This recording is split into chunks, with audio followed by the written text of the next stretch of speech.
What is going on, everybody? We are back for XBL episode. I believe this is 58. And I'm back, which is fun. And joining me tonight, we have BMG. Good evening. Sentinel, who's not here. That's fucking great, that is. We have Mr. Bushido. Hey, what's going on? And we have Cult Classic Cage Cassie. How do you want to be called? Do you want me to call you Cassie or Colt? Or... You can call me Cage, Cassie, whichever works is fine. We have Cage / Good Cassie. How's it going? Good to have you here. Thanks for joining us tonight. Well, how are you guys doing? What have you been up to? BMG, what have you been playing this week? Great to be back on the show. Great to have you back, Redders. It's been a while since we've seen you. Your hair's grown back quick. Because you was up climbing them mountains, becoming a monk, and you seem to find your zen and all that. But yeah, it's great. It's great to have you. I've unlocked my beard growing skills in the last week. It seems to have just fucking boosh, come right out really quickly. But your skills are going up a little bit. Yeah, it looks pretty good. I've gained 1 in hair growth. One more than I have. You've gained 1 in charisma, though, so that kind of balances itself out. I won't go that far, but yeah, my eyebrows are a little bit more thicker. That's slightly, yeah. Yeah, my eyebrows out of control now for being an older guy, man. I got to pull that just one hair constantly. Like, hey, you get back in line, and it's like, nah, never mind. I'm just keep pulling you out. I have to keep the beard short because if I let it grow out, my first grey hairs are here, so I have to keep trimming it down in denial. Just to, stay young. I don't know. Women like that, though. They like a little gray. Surprisingly. Yeah, I thought it was just us guys. Just as long as it doesn't get too crazy. If it just completely takes over, then it's like, oh fuck, I'm starting to look old. But if it's just a little bit, it gives you that distinguished look. Oh man, this is an older guy that's been through life. He definitely has a lot of knowledge. That's kind of how a lot of women do see it. A lot of women don't like younger guys. Weathered and beaten, yeah. I didn't like younger women either. I always liked older women. I just always thought that the maturity level is like a fruit, and it's they peaked at that when they got older in the 30s, 40s, 50. I always thought was a little much because I was intimidated, but yeah. I mean, a lot of women now are just as juvenile as men. So. Yeah.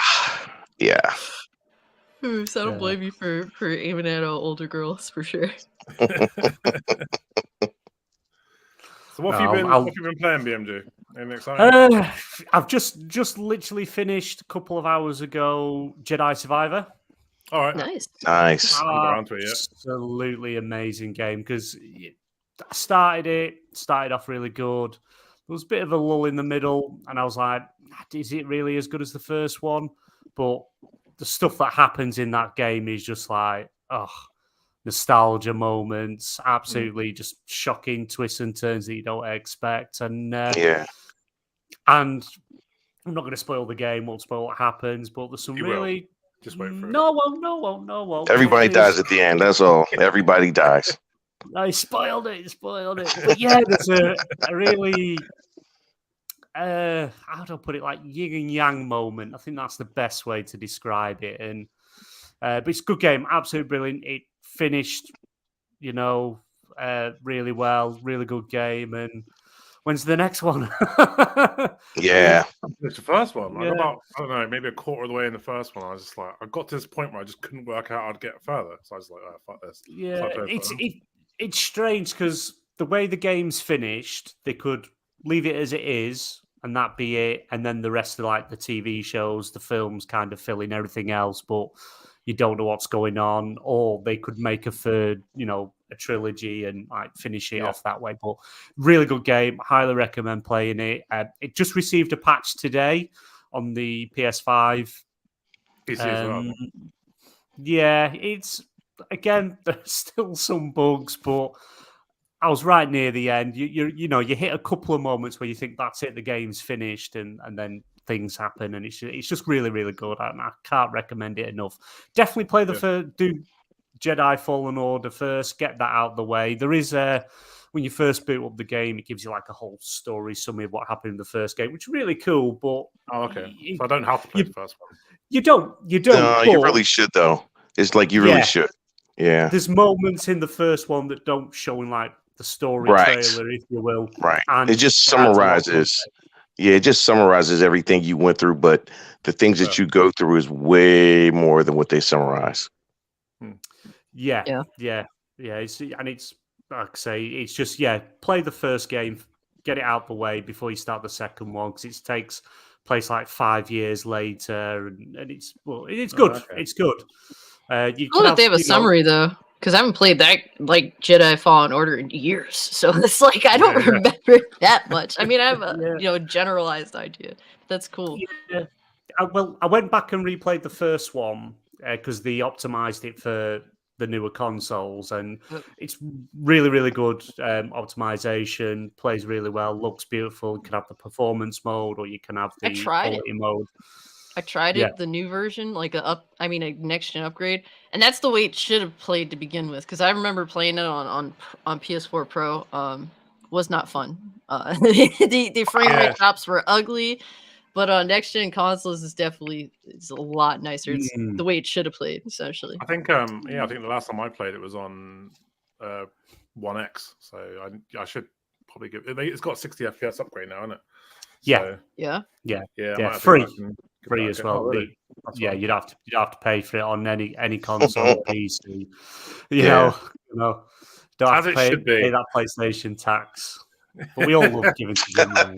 He's an awesome guy. I love his hair. But a brilliant game. There are still some bugs in it, but it's now playable all the way through without major issues.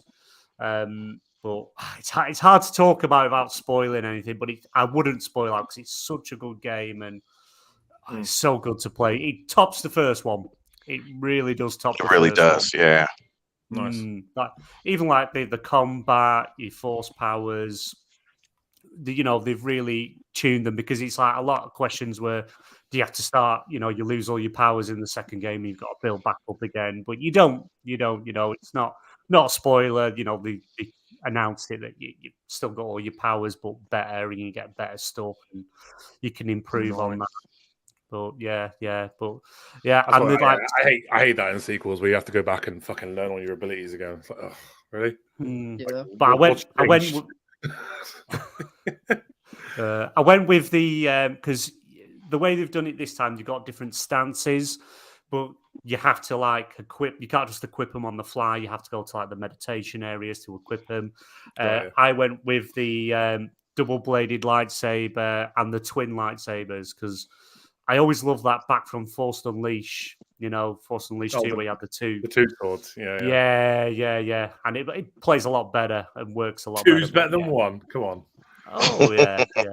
But brilliant game. Customization options are just crazy as well. Like you can have the porn star mustache with a mullet. I love how he looks more grown up now. Bold, for sure. I'm playing it. That's it. Yeah, you can have him bold. Yeah, it's really good options. They've even got a mullet. They've got a mullet in it, haven't they? Yeah, and I've just unlocked one, the Anakin Skywalker hairstyle from Revenge of the Sith. Nice. But it doesn't look right as like bright ginger. It looks odd. but it's good, brilliant game. Other than that, my usual playing a bit of Marvel Snap. I like to get my dailies in there, a couple of games a day now, because it's like the best game of the year 2022 ever. I was kind of hoping you would have grown out of that by now.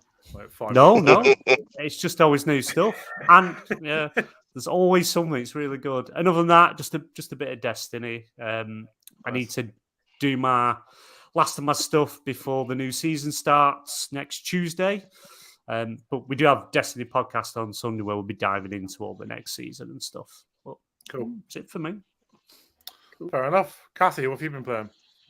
So just finished Mafia 2. It's actually one of my all-time favorite games. I end up Good playing like every couple of years. I end up playing through it again, and I think this is like my 6th time beating it because I love it that much, and I'm kind of hyped for whenever they do announce Mafia 4. I'm assuming that's something I have to look forward to, and generally in my free time, I definitely do be playing Fortnite. I just finished the battle pass for that. So it was a good season. I actually like the design for just the general world this time around. So I don't really get into many sort of service games, but Fortnite is kind of one of those ones that somehow manages to keep me around.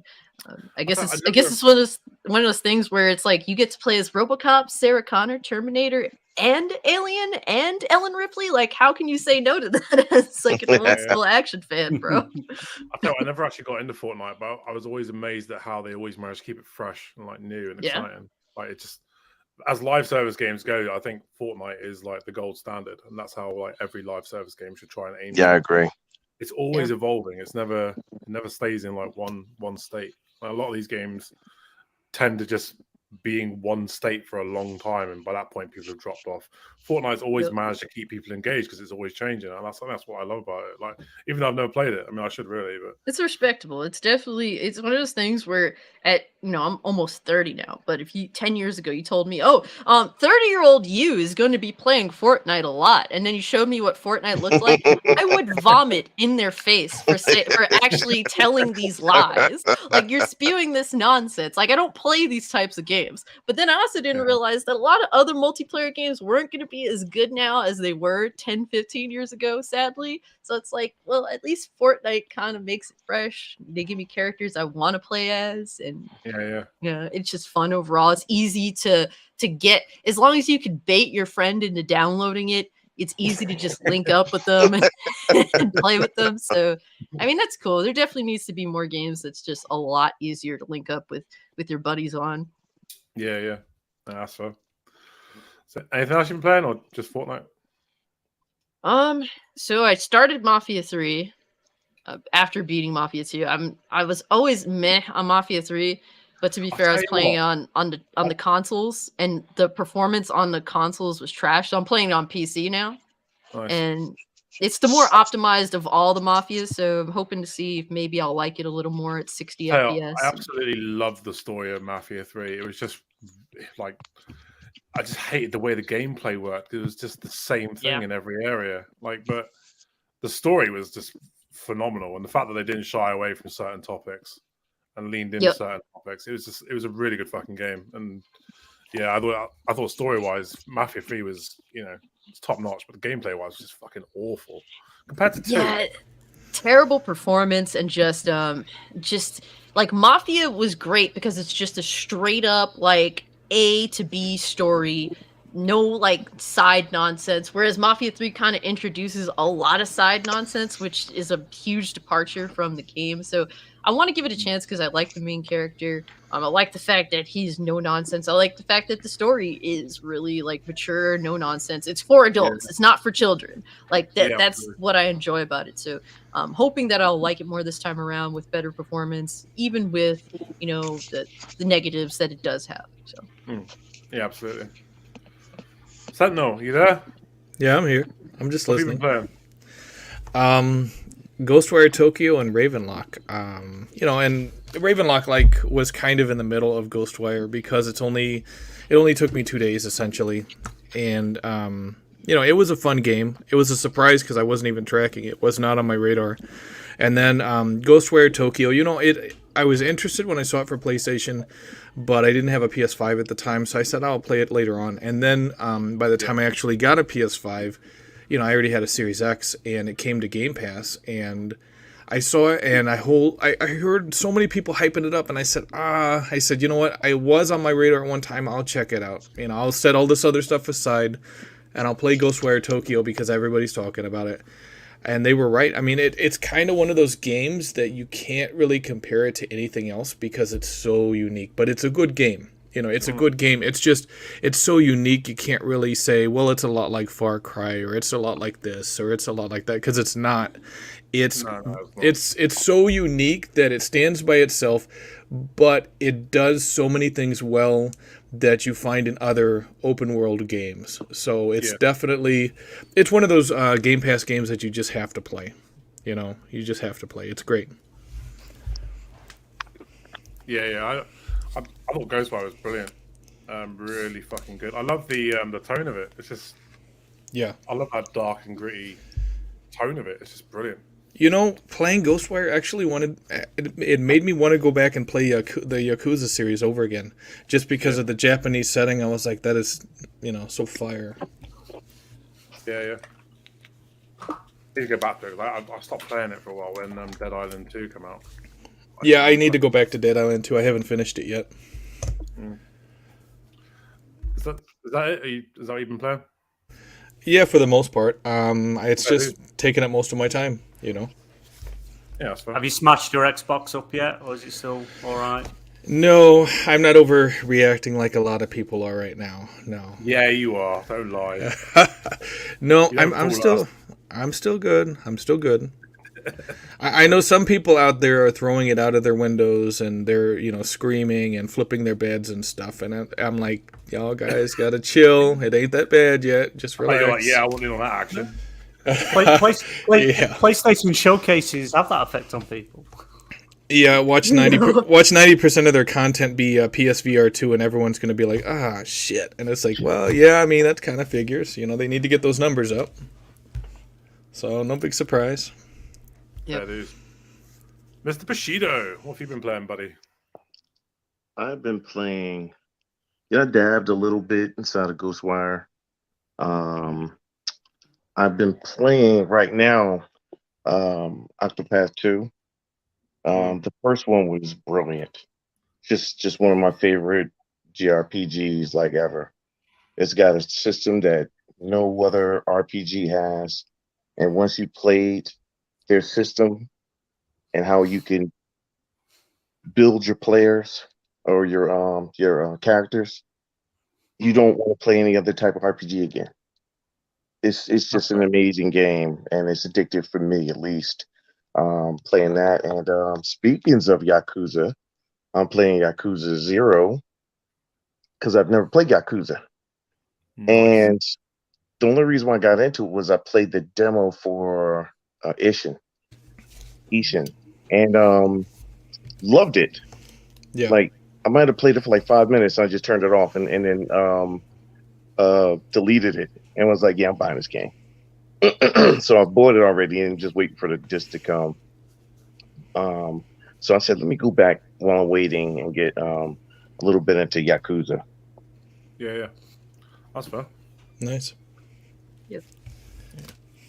So, Christ, what have I been playing? I haven't really played a lot the last few weeks. They've been a bit stressful, but I did manage to get around to playing Ravenlock, which I thought was fantastic. If you just want a nice little RPG that you can just sink a few hours into, no real thought, just looking for a bit of fun, I cannot recommend it. I think after that's really been it, because I just finished Jedi Survivor, and I concur. In my opinion, game of the year. The game is stinking amazing. It just kept getting better and better. I've never played a game that the boss fights got better and better. The story got better and better. What in particular? You know the one I'm on about. Listen, it's I don't know actually, because there's a couple parts that I was like, oh. So it was like, but I think it was 2 gasp moments that I had in the game. There were some moments that I was in Xbox Live parties and I was tripping like a 13-year-old schoolgirl because this happened and that happened, and it was like, oh man, you must be a year ahead of us. I forgot, and I was like, oh my god, I can't wait for you guys to finish this game. I can't wait for you guys to finish this game, or to get up to where I was at. When I finished the game, I was actually mad it was over. The game really is fantastic. It's really, really fantastic. Absolute game of the year for me until you get Diablo and Diablo soon, this is in my opinion is one of the greatest years in gaming. It's not even we're not even halfway through it yet. And yeah, I can't wait to get Liza P and so forth and so on and into my hands. So Oh yeah, I'm looking forward to Liza P. Liza P is gonna be good, I think. Is that the Pinocchio one? Yeah. Souls like like, the game. Yeah. I'll tell you what, I've got a bit of an itch for the Souls-like games now. I've played Wulong. I thought Wulong was fantastic. So I've got an itch for it now. I want to play another one. You want to talk about a tough game, man? Yeah. Fucking Lu Bu, man. You had me stuck for fucking hours. Got him in the end, though. Bastard. So, Christ, what else have I been playing? So, yeah, I played Ravenlock, completed that. I played something else as well. Oh, that game that's just coming to Game Pass, Eastern Exorcist, which is a little side-scroller hack and slash, but it's brilliant. It's so beautiful. I've been playing that. And I played something else as well, but I can't think what it is. So it can't be that good. But I played that last time you see me that I've been playing. I played Dead Island 2. Completed that. Loved it.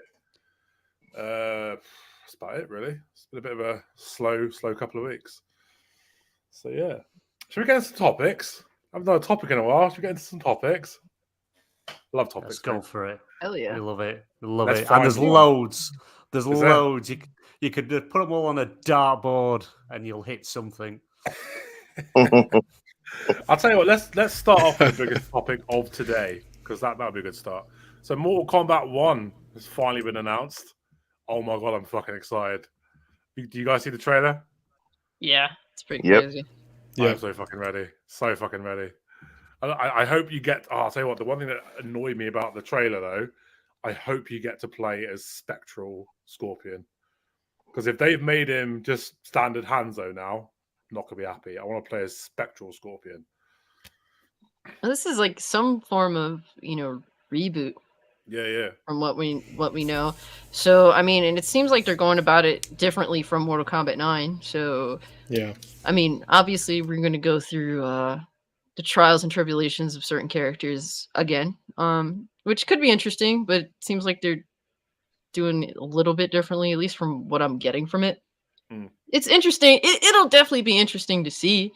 I think that the visuals look insane. I hope the fatalities at the end of that trailer are actually how they're going to look in the game because they look insane, like proper insane. Yeah, just watching him get one character get their head stomped, Yeah. another one getting their face smashed into the ground. Yeah. They didn't pull no punches, so. I think Luke Steele. He was saying that Mortal Kombat 11 was built on Unreal 3. So this new one, if it's built on Unreal 5, it's gonna be nuts. Yeah, They already rebooted the first one. Is this like the third time they've rebooted it before? Yeah, but like 10 and 11 was kind of like a reboot. Well, 10 was a reboot. Kind of. 9 is technically the reboot, and then 10 they just did this strange thing, and I like 10, but they did this strange thing where they super aged everybody, like made it go far into the distant future, to introduce new characters that didn't really catch on very well. Yeah. Toto Khan, or was it Total Khan? Oh, what the fuck is that about? Yeah, different cons. The one character I did like is Cassie Cage, but then in 11, like the problem is with 10 is that they wanted to make Cassie Cage the main character, but they went about it in the most mundane, boring way possible, which objectively I could admit to. Then in 11, they're just like, well, Cassie Cage ain't it. We're gonna get a not as good voice actress and kind of make her a side bitch. Oh no, they did the first lady of Mortal Kombat dirty because that was Sonya that Ronda Rousey voice acted, she is terrible of a voice actress. Like, hun, look, I don't know what you have to do. Make your money off of whatever you did from UFC and keep it moving because voice acting ain't it. I'm sorry. Yeah. Wow, that's messed up. That's true. Yo, they brought back homegirl from the original Mortal Kombat movie, Bridget Wilson, and they actually did a character model of Sonya as Bridget Wilson, and she did the voice acting for that.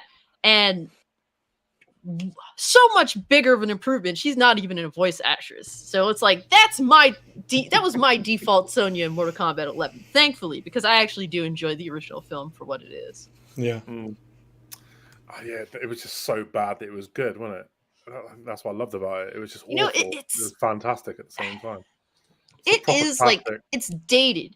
It's dated, but I could still look back on that movie and just think about that time, like being a 90s kid, man, like it really gives you that feel. And it really the soul is mine. The original Mortal Kombat, more than anything else, is just a remake of Enter the Dragon when you really think about it. But I don't mind it.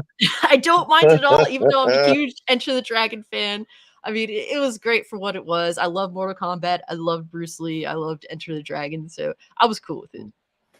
Did you ever watch that? And was it the Bruce Lee story? And was it called Dragon? Yeah, Dragon. No, the one before that. No, the one before that.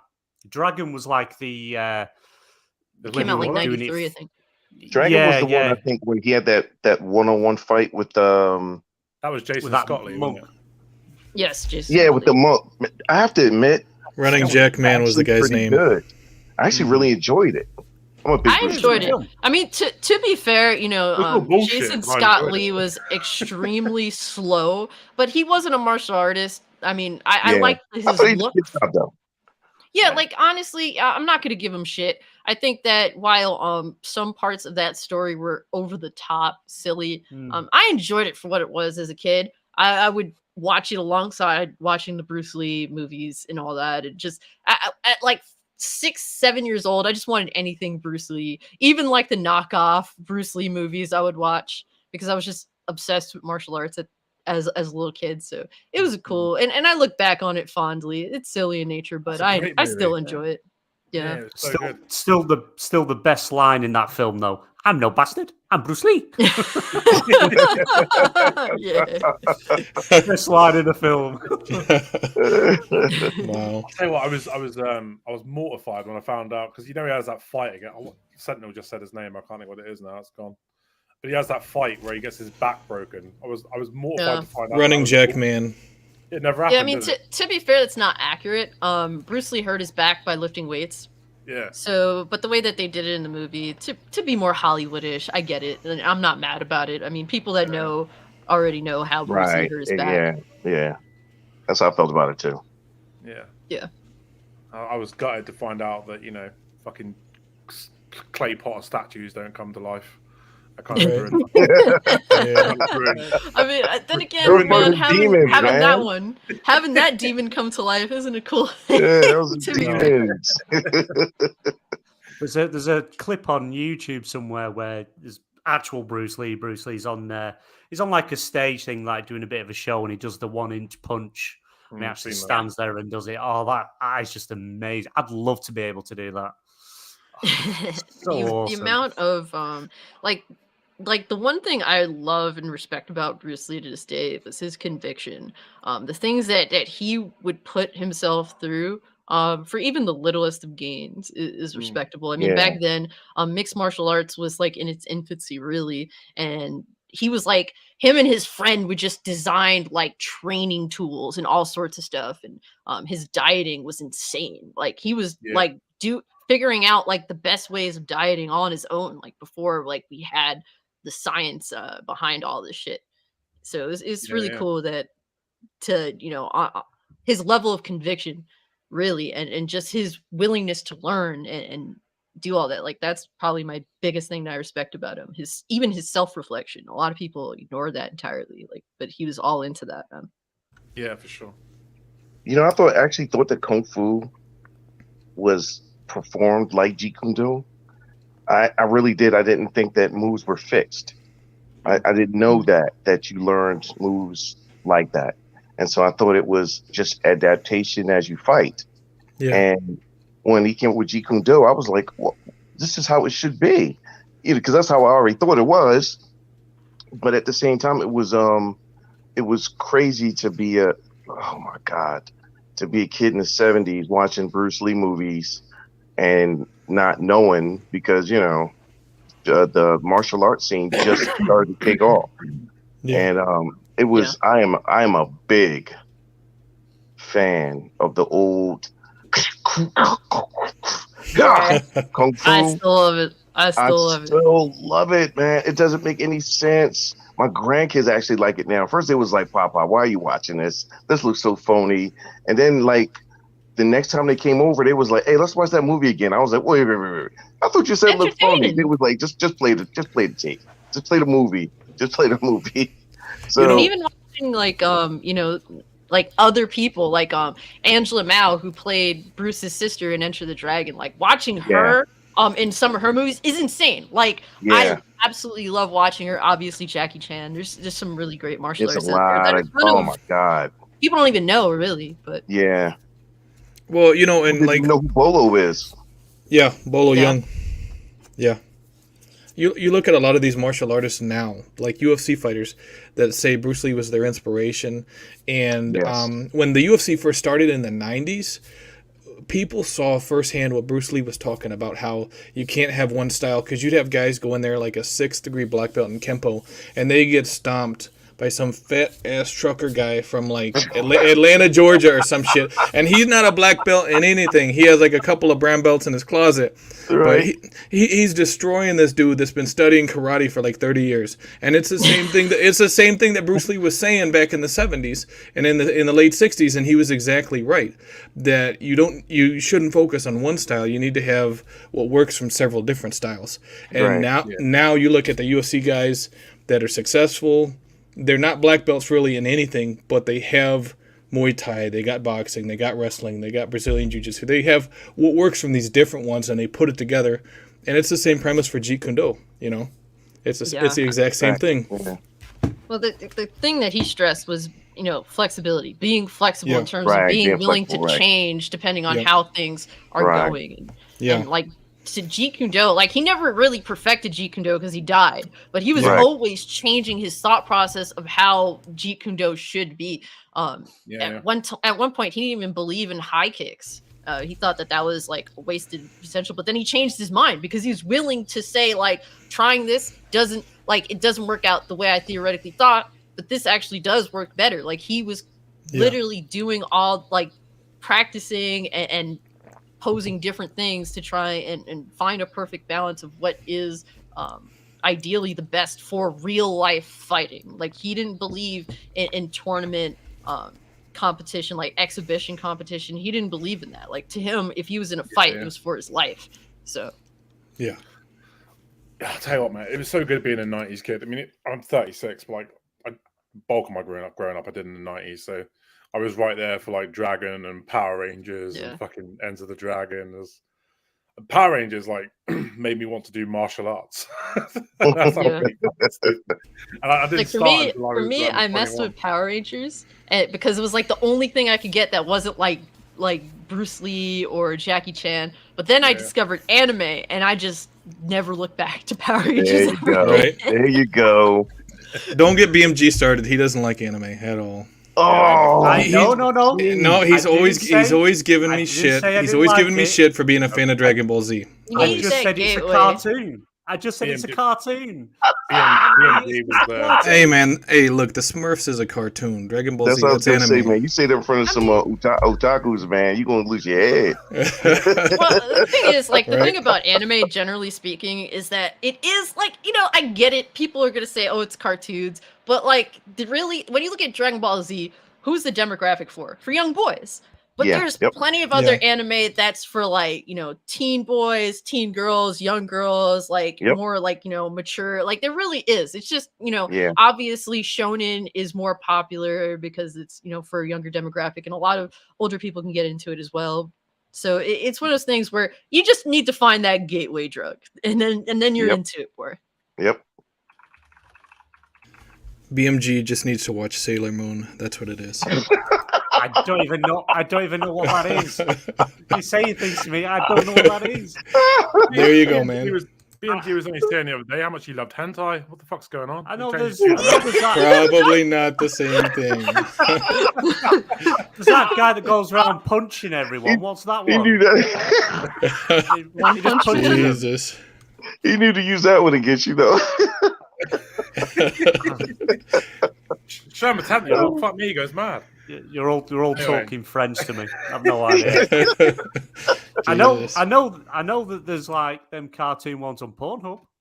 My son's told me about them. See, don't bring your fucking son into this.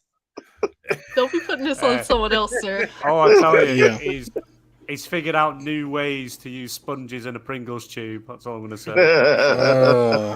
Pringles tube. No thanks. And it was at that moment the tone got lowered. Right, anyway, Mortal Kombat. Excited for it. Well, we got way off Mortal Kombat. We did. I really hope they bring in fucking Cole Young from the movies. Even if you kill him, like someone said earlier, even if you just kill him in the first 5 minutes, just bring him in. Just do not acknowledge that movie. That movie is so stupid. So good. When the freaking monks gave Jax his arms, his metal arms, I was done. I was like, you gotta be fucking kidding me, bro. A bunch of monks bestowed upon Jax his metal bionic arms. Are you kidding me? No. I mean, who else did you think did it? He has to unlock him with the power that's inside. It's power inside. It's a self-journey movie.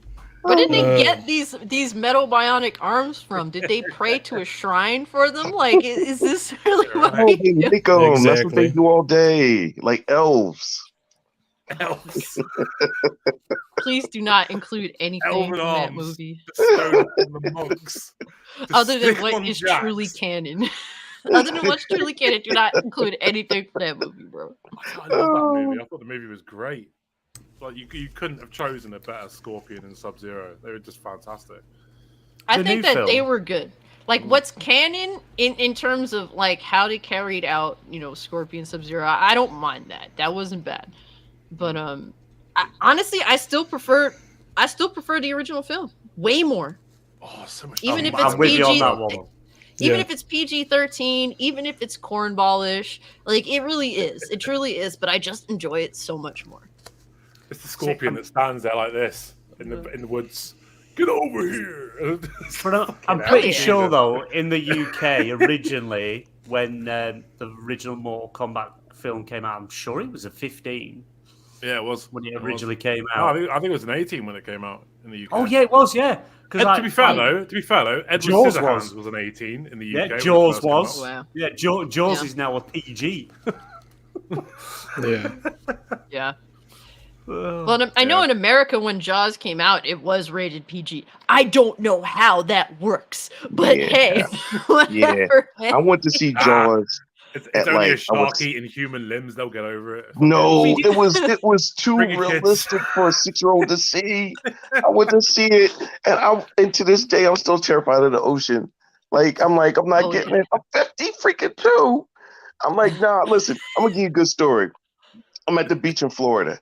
All the kids are inside the water. This guy's over about 10 feet from me. He's sitting on his blanket with his family, and me and him turned and looked and caught eyes with each other.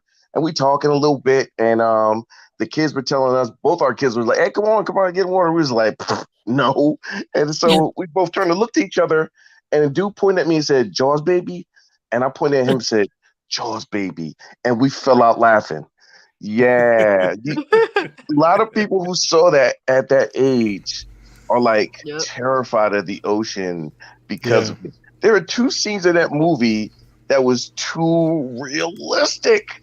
And it was the first scene in the movie where the girl died, and the other one where near the end of the movie where the guy's boat gets tipped over and he's starting to climb back on the boat, and the shark comes and grabs him by his leg and drags him under. Too much for a 6-year-old to see. Yeah.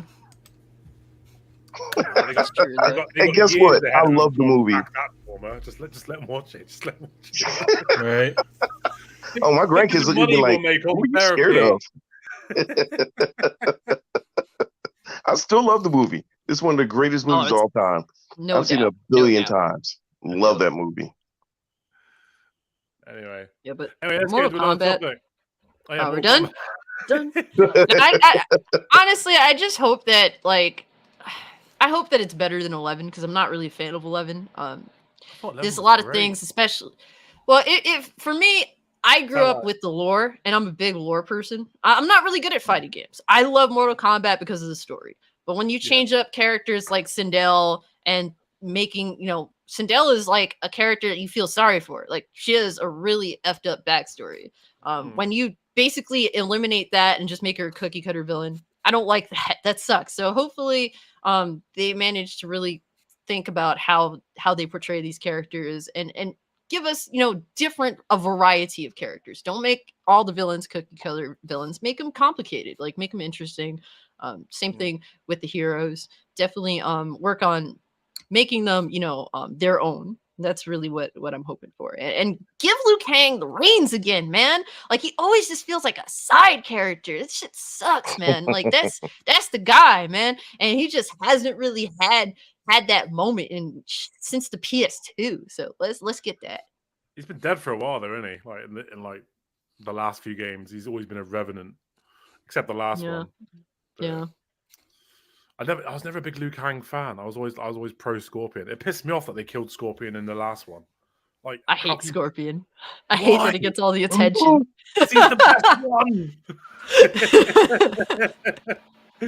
He is the coolest one. I'll give him that. Anyway, we should probably move on to another topic. So, another big bit of news. Stubbs will be glad that we're talking about this. I know how much he loves talking about this conversation. The EU Commission Jesus. has cleared the acquisition. Oh, man. Activision Blizzard. Discuss. How about we just mention that and keep moving? Is it over yet?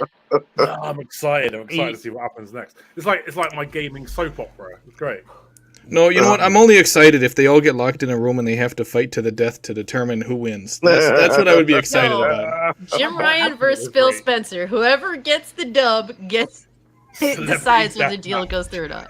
Hell yeah. Yeah, you know what? Jim Ryan is probably like Donald Love from GTA 3, and he has his own sensei flown in from Japan, so he's training. He could probably beat Phil Spencer within an inch of his life. I'm just saying. Jim Ryan could take Phil Spencer. Eventually, he'll just disappear. No one know whatever happened to him. Just like that. Oh, he said within an inch of his life. Right? I can see Jim Ryan with his fisticuffs, like looking like posed. Yeah, I think Phil Spencer's looking rough. I don't think he could take anybody at this point. Oh man, Hey, what, being head of Xbox has definitely aged him, innit? Yeah, you know what? I think he's sleeping under his desk at this point. I think he looks rough. It's rough. Yeah. I mean, he wasn't a young guy when he got the job in the first place, but still, yeah, I agree. Yeah, he was like 15 years younger, like 3 years ago. It's ridiculous. Yeah, 15 years younger, 3 years ago. Yeah, yeah. At least he still has his hair, right? I mean, technically, you don't know if it's a At least hairpiece now, now. yeah. I mean, he could be as bold as BMG. You never know. I think he's No. Jim Why Ryan's you hair had is to real. use him as an example? I'll I've tell you touched what, Jim Ryan's hair. It's real. we won't talk about this. So basically, the EU has said yes, let's go ahead with it. The CMA looks fucking stupid. Well, the CMA. Oh no, BMG! What the hell? No, they were honestly. See, they were I tried, in no, I tried. No, I'm not going to talk about the. I know. CMA Sorry. had to go in front of Parliament where they questioned them on numerous cases that they ruled on, and obviously it came up with, the decision to go against it. And they also I can't remember the name of the MP that asked them. He says, "Was he having conversations with the FTC?" And they just wouldn't answer. It was like, yeah, well, in the beginning we were talking to them, but we didn't go into things. And then at a later date, so I said, well, what did you talk about the later date? Oh, I can't go into specifics of what the conversation was. So pretty much they caught them on that the FTC and CMA were colluding on a decision they were going to make against the deal. So that now opens it up to Microsoft to put it when it goes to CAT, which is the UK's, it's like the appeals process, but all they do is CAT can only send it back to CMA to re-review it, but because it's sort of interfered and they've been colluding with FTC, could end up changing things, but who knows? I'll tell you what's happened. Now we can move on. I'll tell you what's happened. The FTC know they don't have a case, So the only way they can block this deal is to get the CMA to block it for them, because they know that they've got no fucking case in the US. Yeah. Not after letting Disney like run rampant and fucking. You know what I Yeah, mean? Disney's buying everything, and Disney is basically like the Galactic Empire in real life. And CMA went on holiday when that shit was going on. Like, they don't give a shit, and it's like Disney is like force choking people in public and shit, and you guys don't care. I mean, it's like, what the hell are you doing? Disney should own everything. I'd love Disney to own everything.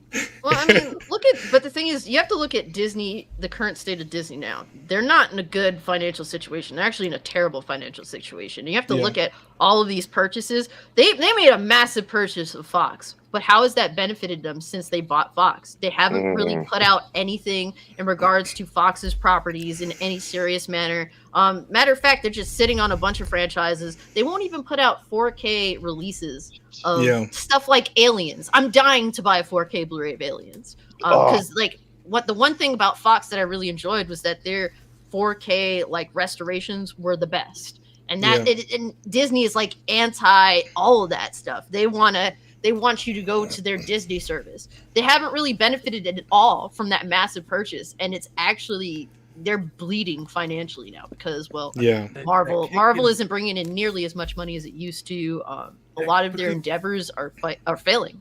They're kicking the living shit out of everything. Star Wars, the fucking Disney. I mean, not Disney. Captain Kennedy, man. It's literally like let's churn out as much shit as we can, like regardless of quality, and that's I think that's the issue with like. I don't think there is superhero fatigue. I think there's we've got a new Indiana Jones film. I agree. We'll see how that does. Indiana Jones. I think the last great Indiana Jones movie came out in 1989. That's it. Wow. They're putting them all. They're just beating a dead horse. Yep, I know. Hey, leave Harrison Ford alone. He might look old, but he's still got it. They're propping him up at this point, you know. Basically just pouring coffee in his mouth to keep him awake. That's all it is. When shit finally goes south with Russia, and it will, all I need to do is find a big fridge freezer, and I can survive any fucking nuclear blast. Right. Oh my god, that was such a terrible idea. Yeah. I still remember that. That's one of the first things I think of in the whole time. Whenever somebody brings up that movie, I'm like, remember the refrigerator? I was like, how would you survive that? Like, that doesn't make sense. Tough fridge, mate. That's what you need. You know, they missed a Far Cry 4 moment in the fourth Indiana Jones movie. You know how in Far Cry 4 you can pretty much end it almost immediately at the beginning? In Indiana Jones, if he would have just, like, when they went by the Ark of the Covenant, he just opens it and it kills all the Nazis that are the bad guys in the movie, and it would have been over, and he would have spared everyone about an hour and 20 minutes of pain and suffering. That's it. Indiana Jones and the hip replacement. Yeah, that's part 6. Indiana Jones and the Battle of Arthritis. This is some things that you just after a while you have to leave alone. I think replacing Harrison Ford to me is disrespectful, but also like bringing him back for another one at his age, at his stage. Disrespectful also. Just the dude's like 90. They should have done it in the 90s though. They should have sent it in a nursing home, and he has to try and steal trinkets out of other people's rooms. That's what they should have done. Just have him in the nursing home. Him there with a bag of sand trying to swipe a fucking bag of cough sweets. It goes to show with Disney that spending all that money necessarily doesn't benefit them. It has not benefited them. They're in a massive financial You know what I've state. learned? It's not that. It's not even just that. It's the fact of having quality people, to be able to turn out that content. You know what though? I'm going to disagree with that, because look at the Star Wars movies. How many directors they went through? How many of those directors though? Could have put out quality, or they did put out quality content, but Disney didn't want the quality content. They wanted the worst they could get. It's the same way in gaming. It's like some companies, for some reason, just can't keep their hands from interfering with the development process. And then when the game comes out bad, they're blaming the team. But the team only made the decisions that they made because you came downstairs and said, "Hey, we're chasing this trend, and you guys need to put this trend inside the game." I.e., the situation that's going on with Rocksteady, who was goated, in my opinion. Yeah. And this game does not look like a Rocksteady game at all. Marvel's Avengers and Guardians of the Galaxy comes to mind too. Whoa. Hold on a second. You're going to slow your roll with Guardians of the Galaxy. That's good. No, what I'm saying is that's good because no one messed with it. They let the team do what they do best, and it came out and it impressed everyone because they didn't mess with it. Okay, I was thinking to myself. How does Marvel's Avengers go into that? Because that game was a disaster. Exactly, that's my point. Because Marvel's Avengers versus Guardians. Is what you had too much leadership involved with Marvel's Avengers. Hey, you got to cram all this stuff in here, and the development team is like, well, I don't know if we want to do that, and they're like, just do it, it'll work, trust me, and it didn't work. And so they're like, shit, let's leave them alone for Guardians of the Galaxy. They left them alone. Guardians of the Galaxy came out, and it was phenomenal. And then they're like, shit, it might be us, and it's like, yeah, it's the leadership, exactly.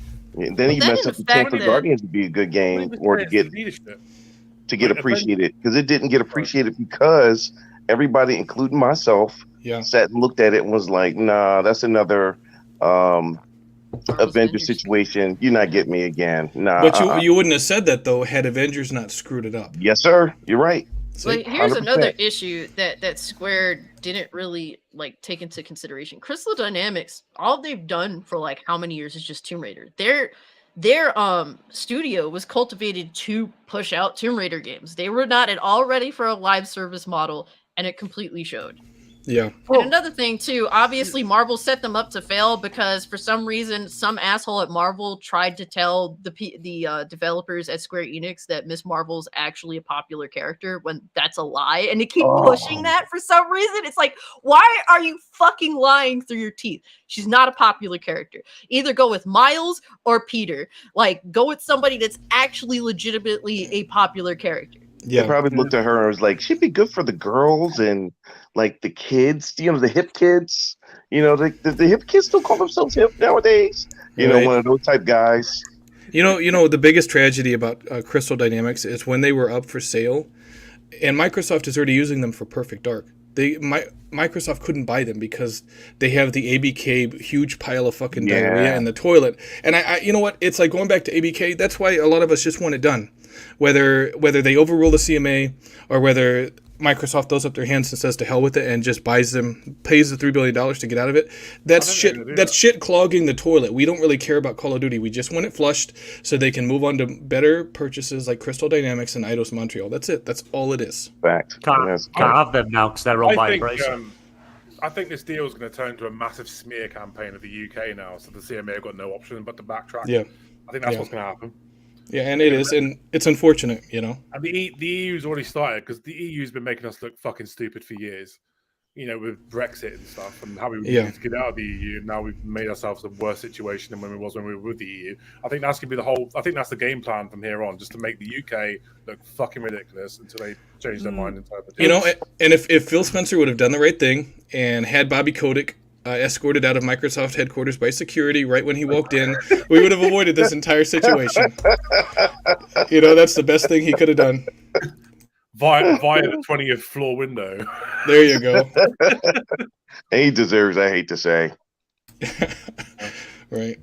Anyway, let's move on. So CD Projekt Red has laid off 29 employees, and this is after they've had to rescope their Witcher 3 spin-off, isn't it? Yeah, the multiplayer. Yeah, there was Project Sirius, I think it was called. Started on that, started development with that. It ran into many, many issues repeatedly. Then they sort of started re-looking at it, rebooted it, and said, no, we're going to start again because now we're going to do it this way. And it's just run into more and more issues. It's going to be one of them games, I think, that's not going to see the light of day for at least another 5-6 years. I'll be honest, when they had that, they did that press run, they're like, oh yes, we've got fucking 4 Witcher games in development. I was like, yeah, that ain't gonna happen. When you consider the massive clusterfuck that Cyberpunk was, there was no way in hell they were putting out 4 games after that shit show. They're busy reallocating the funds to putting together another anime so they can get more people interested in their franchise again. That's all it is. But they did. Since that anime dropped for Cyberpunk, it did numbers for him. And that game, I own it. I stopped playing it. I originally got a refund on it because it was unplayable when I first got it, even on the Series X. I really couldn't play it. I was like, even right near the start, you get through the like tutorial bit where you wake up and then you sort of got to go outside. And I just kept falling through the floor. I like shot a guy in the head for kicking the hell out of the candy machine. And then this copper just like walked out of the candy machine and blew me. What the fuck's going on? So I was like, no, got a refund. Shot a guy in the head for kicking the shit out of a vending machine. Oh, he was being nasty to it. You know, poor vending machine. You played the game right at the end, Joe. You missed the point of it. But then the copper just to walk out of the candy machine and kill me. It's like, where was he when the guy was kicking it? Well, anyway. Right. Clearly doesn't respect vandalism. Oh, yeah, right. But then he got all they gave all these patches, he got all these optimizations, and then he was on sale for like nine squid here in the UK. Honestly. Just for you, Mushu. So I picked it up and started playing it, and it runs so smooth, looks so good. You can tell they've gone back and realised they fucked up and they fixed it. I'll tell you what, right? Like, I mean, you guys know how I feel about Cyberpunk. I played that game when it first came out, played it for about half an hour, thought this game is a fucking mess, and I stopped playing it. And then I went back and played it after they released, I think it was the 1.51 update, where everything was like kind of working properly now. And I'll tell you what, that game is one of the best open world games you'll ever play, and I'll fucking die on that. It really is. It's so good. Yeah. Night City is just one of the most beautiful worlds ever created. Yeah, they've learned the lesson, and you can guarantee they're not going to mess up like that again. The next Witcher is going to be perfect on release as much as it can be. Everything gets patched these days, but I'm looking forward to the Witcher 1. The remaking that, so that'd be quite good because it was a good game. It just doesn't hold up well on today's consoles. But yeah, the multiplayer, I don't know how I feel about actually having a multiplayer game. It's not the kind of thing that I play The Witcher for. It's more of a go lone wolf because that's kind of what you do, and go because witches go about on their own. They're only really all together when they're at the castle, or there's like a bounty that they need one or two of them. But I think it's something's going to get scrapped. I don't think it's going to see light of day.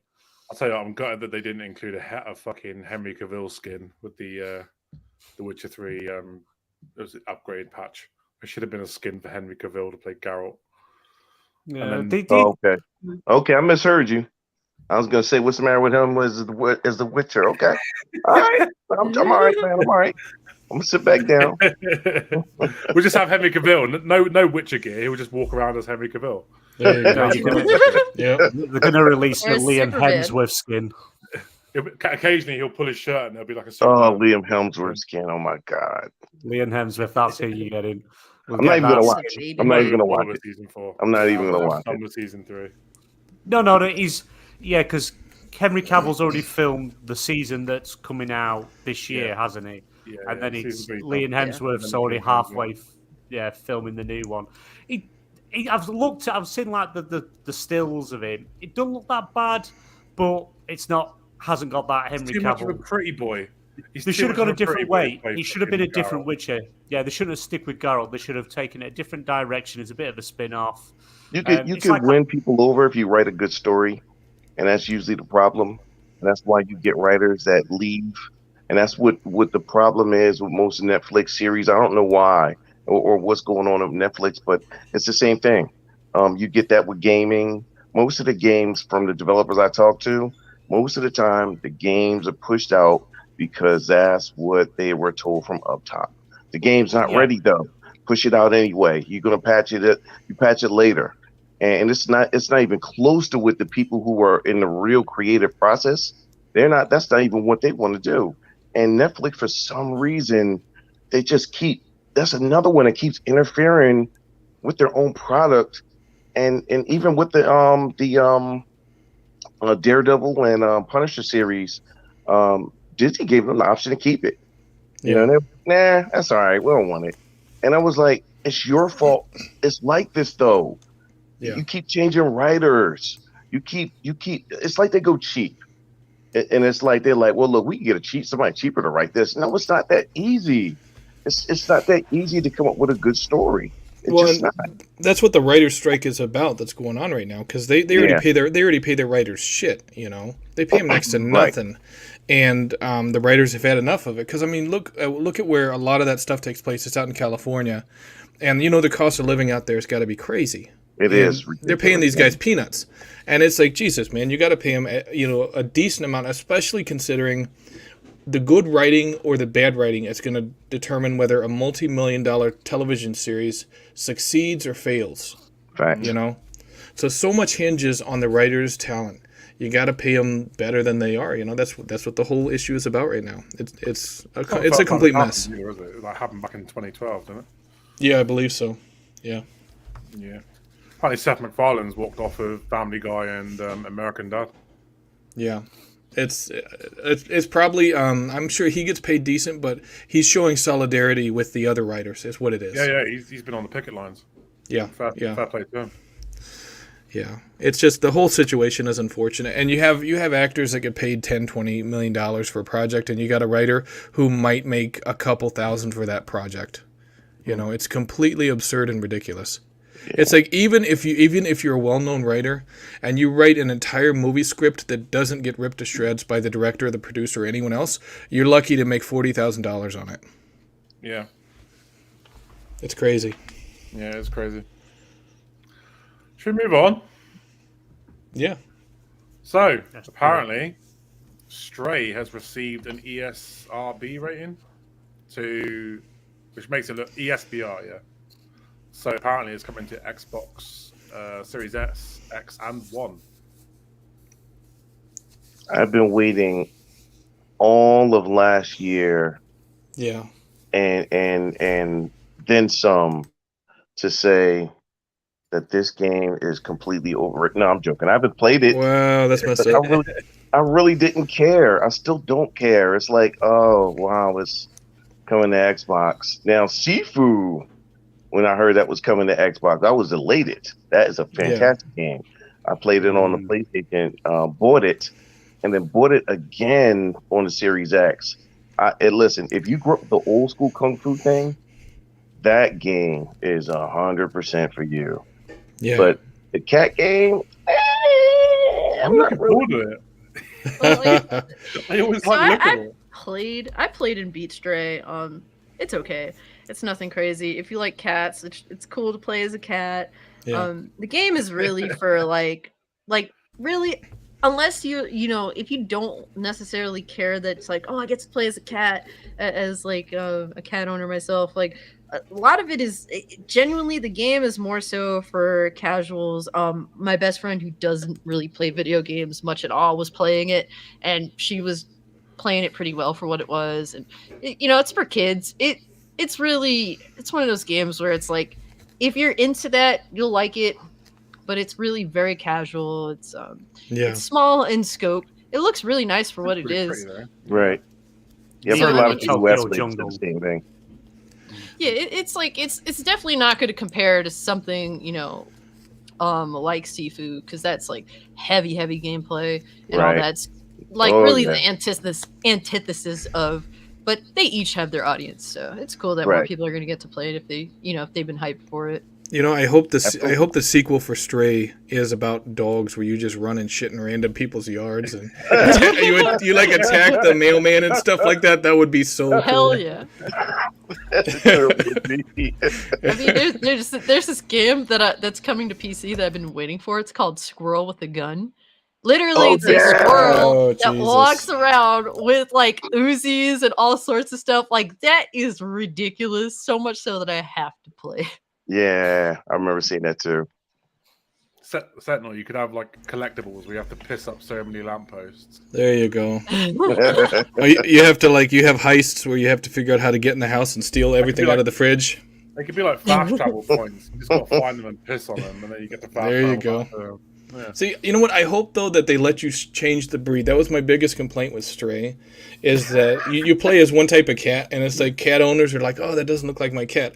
It's like if you could let them switch the skin of the Stray to be like, you know, not an orange cat, instead like a tuxedo cat or you know, a Maine Coon or something like that, it would just be so kick-ass. You know, that's my biggest complaint about it. That's a good one. That's a good idea. Yeah, definitely. I would definitely like for my gray tabby cat to be in the game. So Yeah, because then you're like, oh, look, it's you, and the cat's like, I don't really give a shit. Yeah. how they normally I will are. say, Yeah. the coolest thing that came of like that game, specifically Stray, was that Twitter account that literally was called Cats Watching Stray, and it's like all pictures and videos of cats watching the TV as their owner would play the game. Nice. Yeah, it's pretty cool. It's cute. Yeah, I'm excited to play it. It's one of those games that I watched on the showcase, the PlayStation showcase, and it just looks so beautiful that I was like, you know what, I wouldn't mind playing that. Even if you are just running around as a fucking cat, it looks great. Right. You don't need to have Relaxing. one. It's a very Yeah. chilled back, relaxing game. If you're into those types of games, definitely give it a go. Yeah, for sure. I was saying this earlier before the show started, but I like having the occasional game where you don't have to put a lot of thought into it. You just fucking load it up and play. Yeah. To me, Stray is like one of those games where you could just, you got a spare couple of hours, just slap it on, have a play around with it. It just looks like one of those kind of games for me. Play Thanks. Redfall. You'd have to put much thought into that game. Wow. I I played usually it. recommend people to do that after playing a big game like Star Wars or whatever. I usually say they're like, hey man, you should play something small.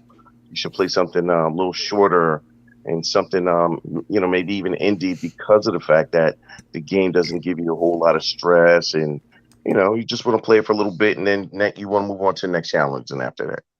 Yeah. Oh shit, I was gonna say something. It's gone now.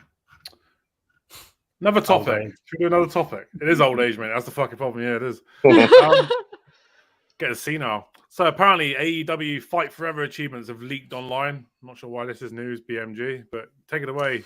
This is your topic. Because, oh God, I'd have to get up. The reason when achievements leak online or trophies leak online generally means that the game is pretty much ready to come out. That means it's going to be close to the game actually releasing. I think the rumor is was it June, August, somewhere around there know. for the No idea. because it's kind of. I can't remember the guy that owns AEW sort of said it's coming Tony out very Khan. soon. Tony Khan, That's it. And then the actual developer, Ukes, is it Ukes? The developer, THQ, sorry. THQ came out and said, no, that's not true. We're still working on it. We'll let you know closer to time. But as soon as trophies and achievements hit the system, it means it's pretty much it's ready to go. So Have you seen the trophy list, the achievement list?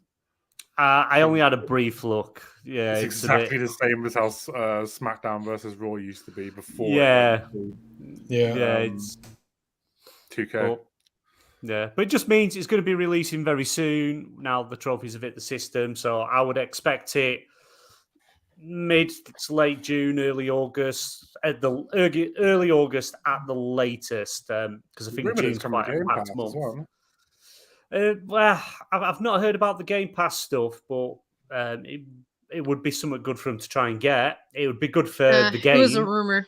It was a rumor Yeah. that has been since declined. Like they're saying it's Cool. not coming to Game Pass. I think from what I've heard behind the scenes, I heard that they put a lot more money into this game than they initially intended to, and they're concerned with making a profit on the game itself. So I think that with that, it's just sadly not going to come to Game Pass. And it's if they would have been able to make justify the price point and putting it on Game Pass, I think that could have introduced a lot of people to AEW. And I think that is a missed opportunity. But at the end of the day, you got to crunch numbers. And if they spent too much money on it to where they can't put it on a service, at least initially, that's really on them. But I think personally missed opportunity there because a lot of people, I don't know how this game is going to pan out. I'm interested in it because I do like wrestling, even though I don't really keep up with modern wrestling anymore because it's just been very boring for me personally. But if you have a decent wrestling game out, I want to play it. So I'm hoping that this one is arcadey fun. It deviates from that simulation style that WWE has, even though I'm interested in Valid. 2K23 as well. So hopefully they manage to make basically allow this AEW game to coexist and be its own sort of game and not like WWE. Yeah. And to be we'll fair, see. like THQ and Ukes, they put out some of the best wrestling games ever made. Yeah. You know, like SmackDowns, you know, the SmackDown Yeah. versus Raws. I mean, they put out, you know, they made like the best fucking wrestling games. And Yeah. I agree with you, Cassie. I can't stand these simulations because that's not why you want to play a wrestling game. Yeah, I've exactly. Yeah, I that. mean, Like- it becomes like the thing is, I don't hate WWE's play style. I just want an alternative because sometimes, Yeah. like to learn, it's just weird. It just makes no sense to me, particularly with the WWE games, because every character has their own style. But I don't want to play as the same character. I want to play as like 50 different characters. So to Yeah. learn one character's moveset is kind of just strange to me because it's like I will pick through the 50 plus characters that I want to play as. So it kind of just seemed antithetical to me. If something like AEW was more arcadey and sort of had a configuration that seems to be like, sort of samey, sort of easy to pick up, difficult to master, but all around like something that's very accessible to friends and that we could just game on, like that would be cool. I hope totally. CM Punk's in it. I'd be good if CM He Punk's on probably it. will be. He probably will be. Yeah, probably. They took him off the cover though, because he originally Yeah, was they on the did. cover and they took him Yeah. off it. He's still there though, isn't he? He's still under contract and shit. Or at least for now, at least as far as I'm aware. So I can't see why he Yeah. wouldn't be in it. Well, if he's who knows?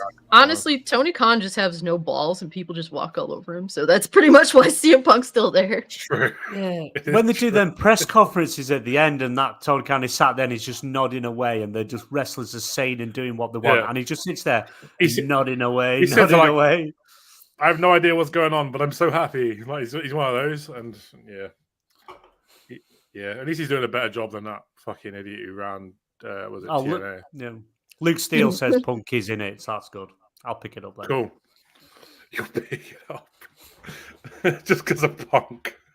I mean, Anyway, I'm maybe. interested in Darby. Darby's my guy. So I'm definitely interested just to play as Darby Allin. I want to play as the Lucha Brothers. I love Penta. Okay. Penta's so fucking good. Wonder if I Sting just- will come out with a walker as well. You know, A walk. Yo, I have to say, Oh. man, the one shocking thing about AEW is that Sting still has it. I mean, obviously, I have to give props to all the wrestlers that sell for him. Like, it really gives like that extra oomph to like, damn, like Sting looks good for being 62 years old in the ring. I never thought we'd see him wrestle again after that Seth Rollins match. I didn't think so thought that was either. it. I thought it Yeah. was done. Jesus, those turnbuckle powerbombs are fucking stupid.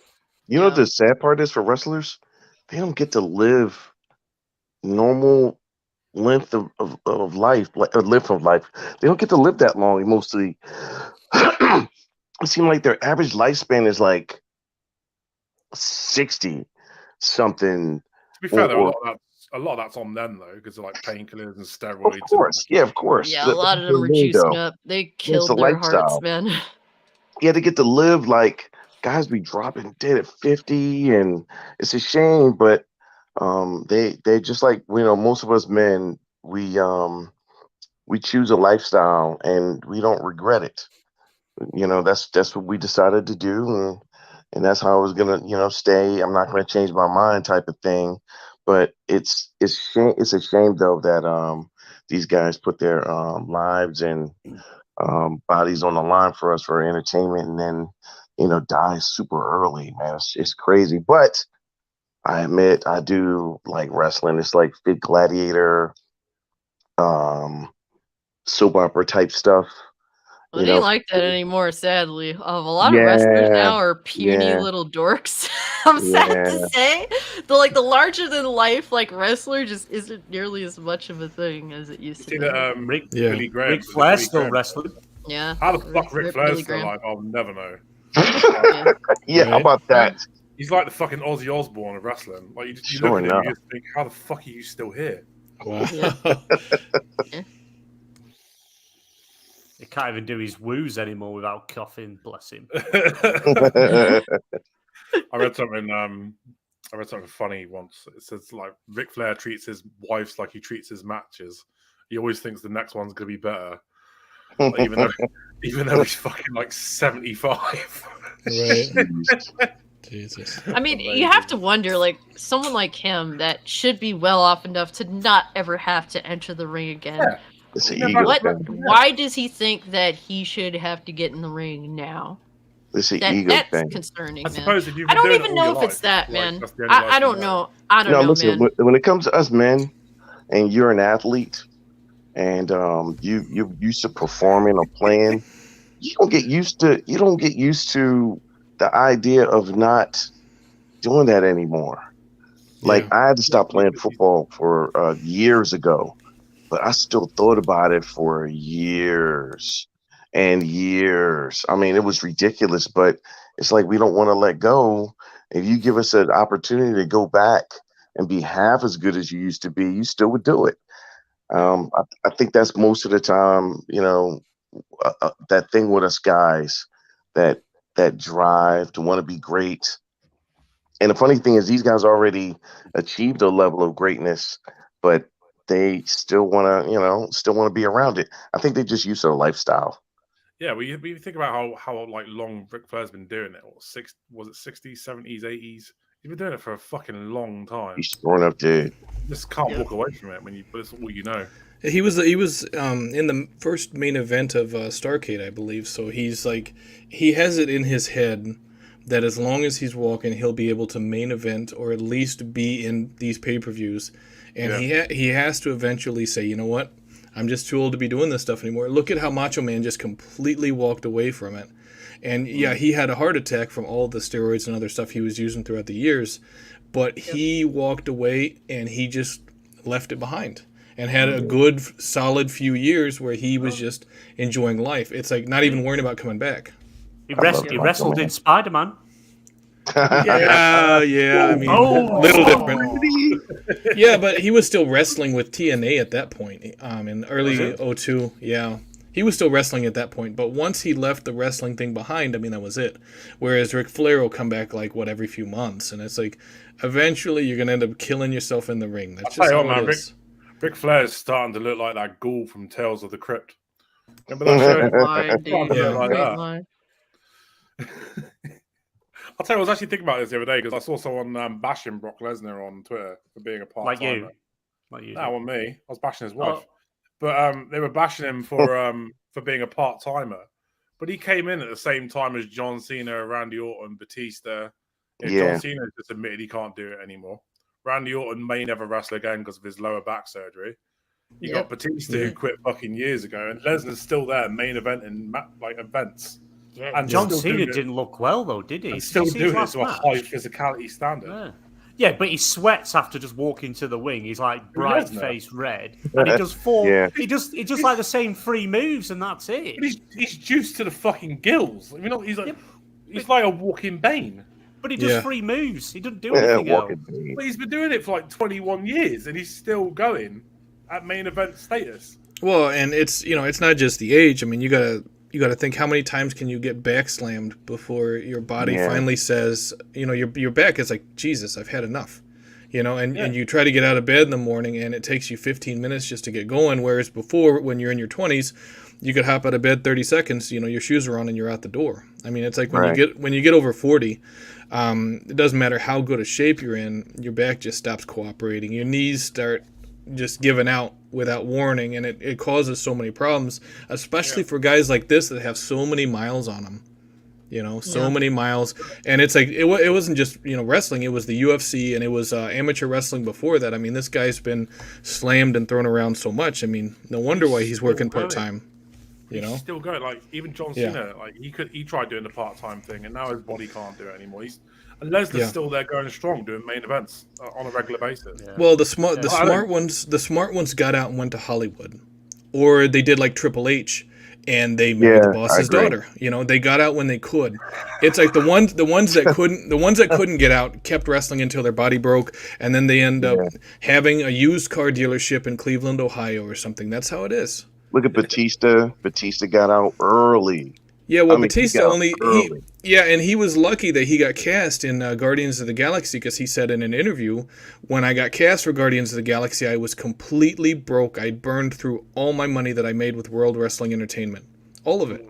So he was about to get his truck repossessed or whatever, and he got the call for Guardians of the Galaxy, and that's what saved him.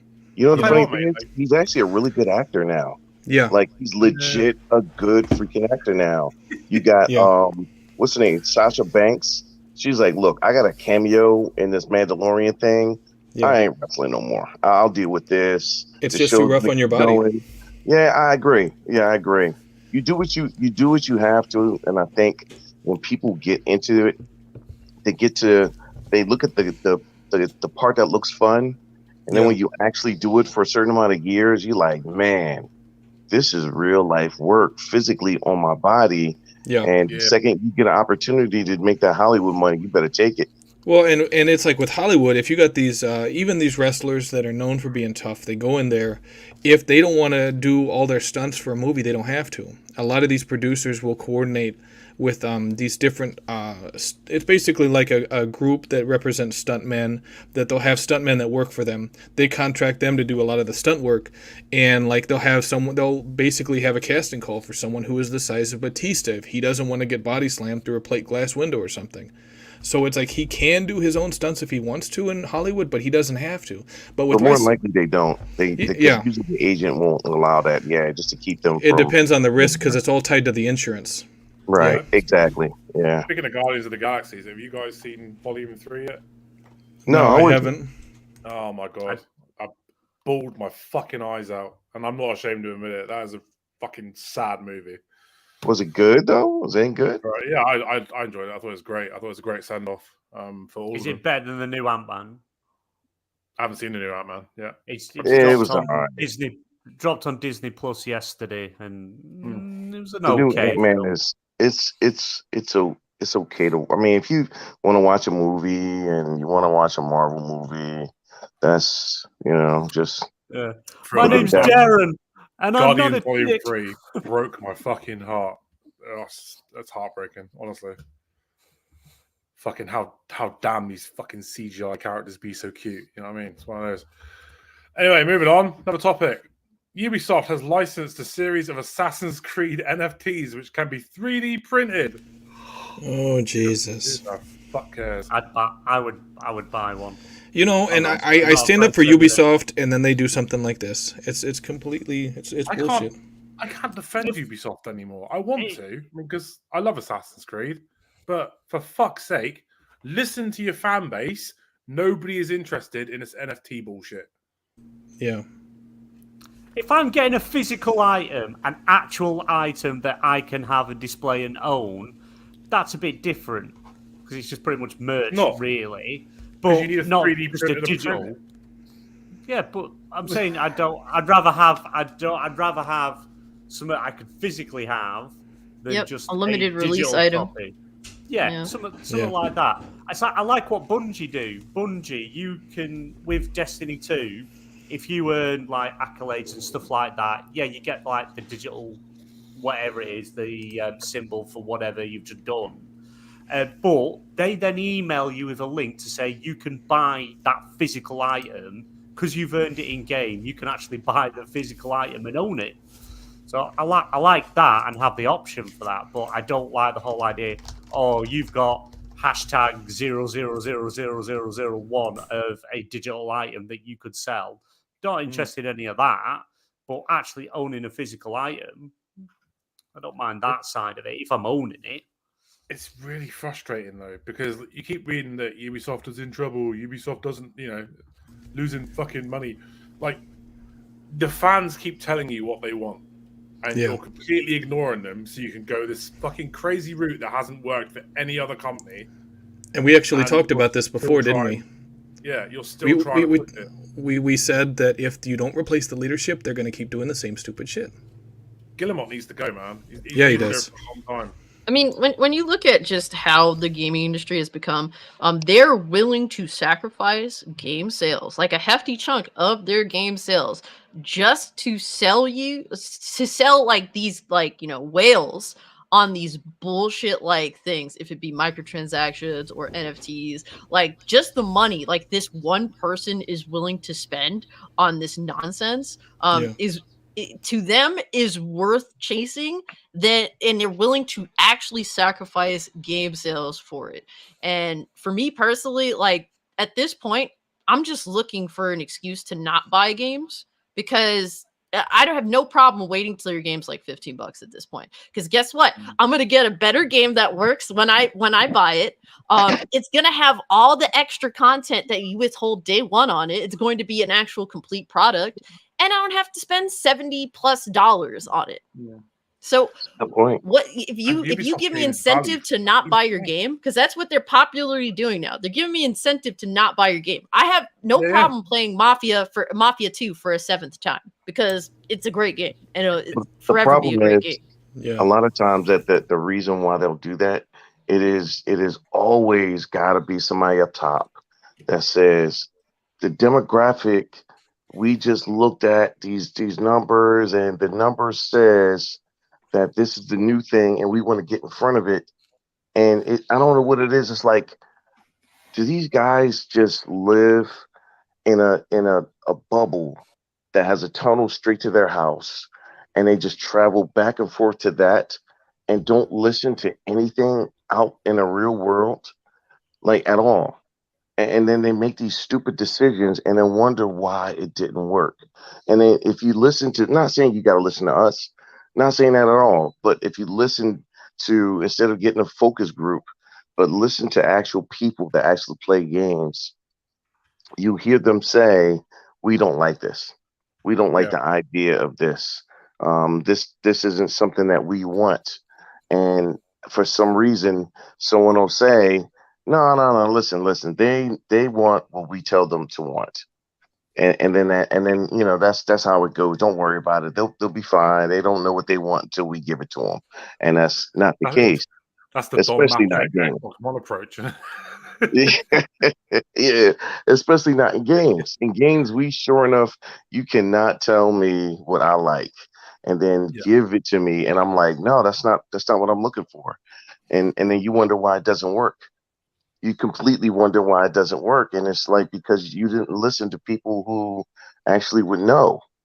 They keep trying to chase the big niche that they never land it. Like first it was fucking battle royale games, failed at those. I mean, I think they cancelled like 4 of them, didn't they? Yeah. And now they're chasing NFTs. It's never worked in any game. They want to get in front of the thing like the Fortnite train, gravy train, and they think that anything and everything is that. So they're willing to jump in front of it. They tried chasing that live service train as well. Division and if Ubisoft, right? I mean, I'll tell you what. I'm going to tie in the next topic because this is part of the next topic because this is part of this topic as well. So Ubisoft has just poured 800 people into the Assassin's Creed mine.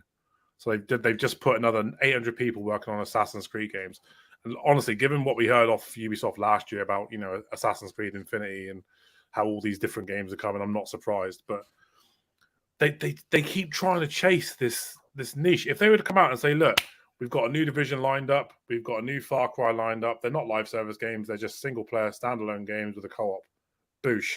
I'd be happy. I'd buy that shit day one. I'd play it, complete it, go back and do the DLC as and when it's released. I'm not a big fan of these.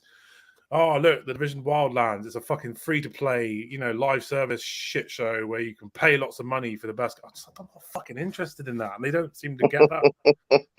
I'm not interested. I talked to a couple of developers that worked for Ubisoft.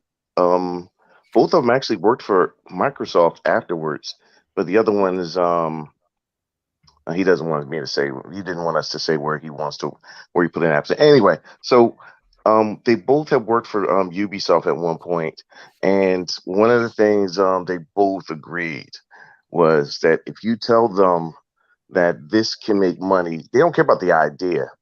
But if you tell the higher ups that this, we looked at this demographic and this is what the demographic says as far as like this will make money, they throw money in their laps without even a second thought to it, and they hope that that's what's going to make them some money. You give them an idea, and they're like, "Oh yeah, fine, yeah, just go make it," and that's just it. So nobody does any homework. They just listen to these guys. It's crazy because like it was working before. Like you don't need to start chasing these fucking niches. People were buying your games. Put out a top quality game, people will buy it. Yeah, it's that simple. Put out trash that nobody's fucking interested in, full of shit you got to pay extra, like full of extra shit you got to pay more for. Nobody's gonna buy it. Nobody's gonna play it.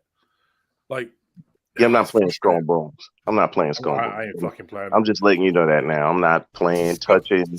You never see me online playing Skull and Bones. Never.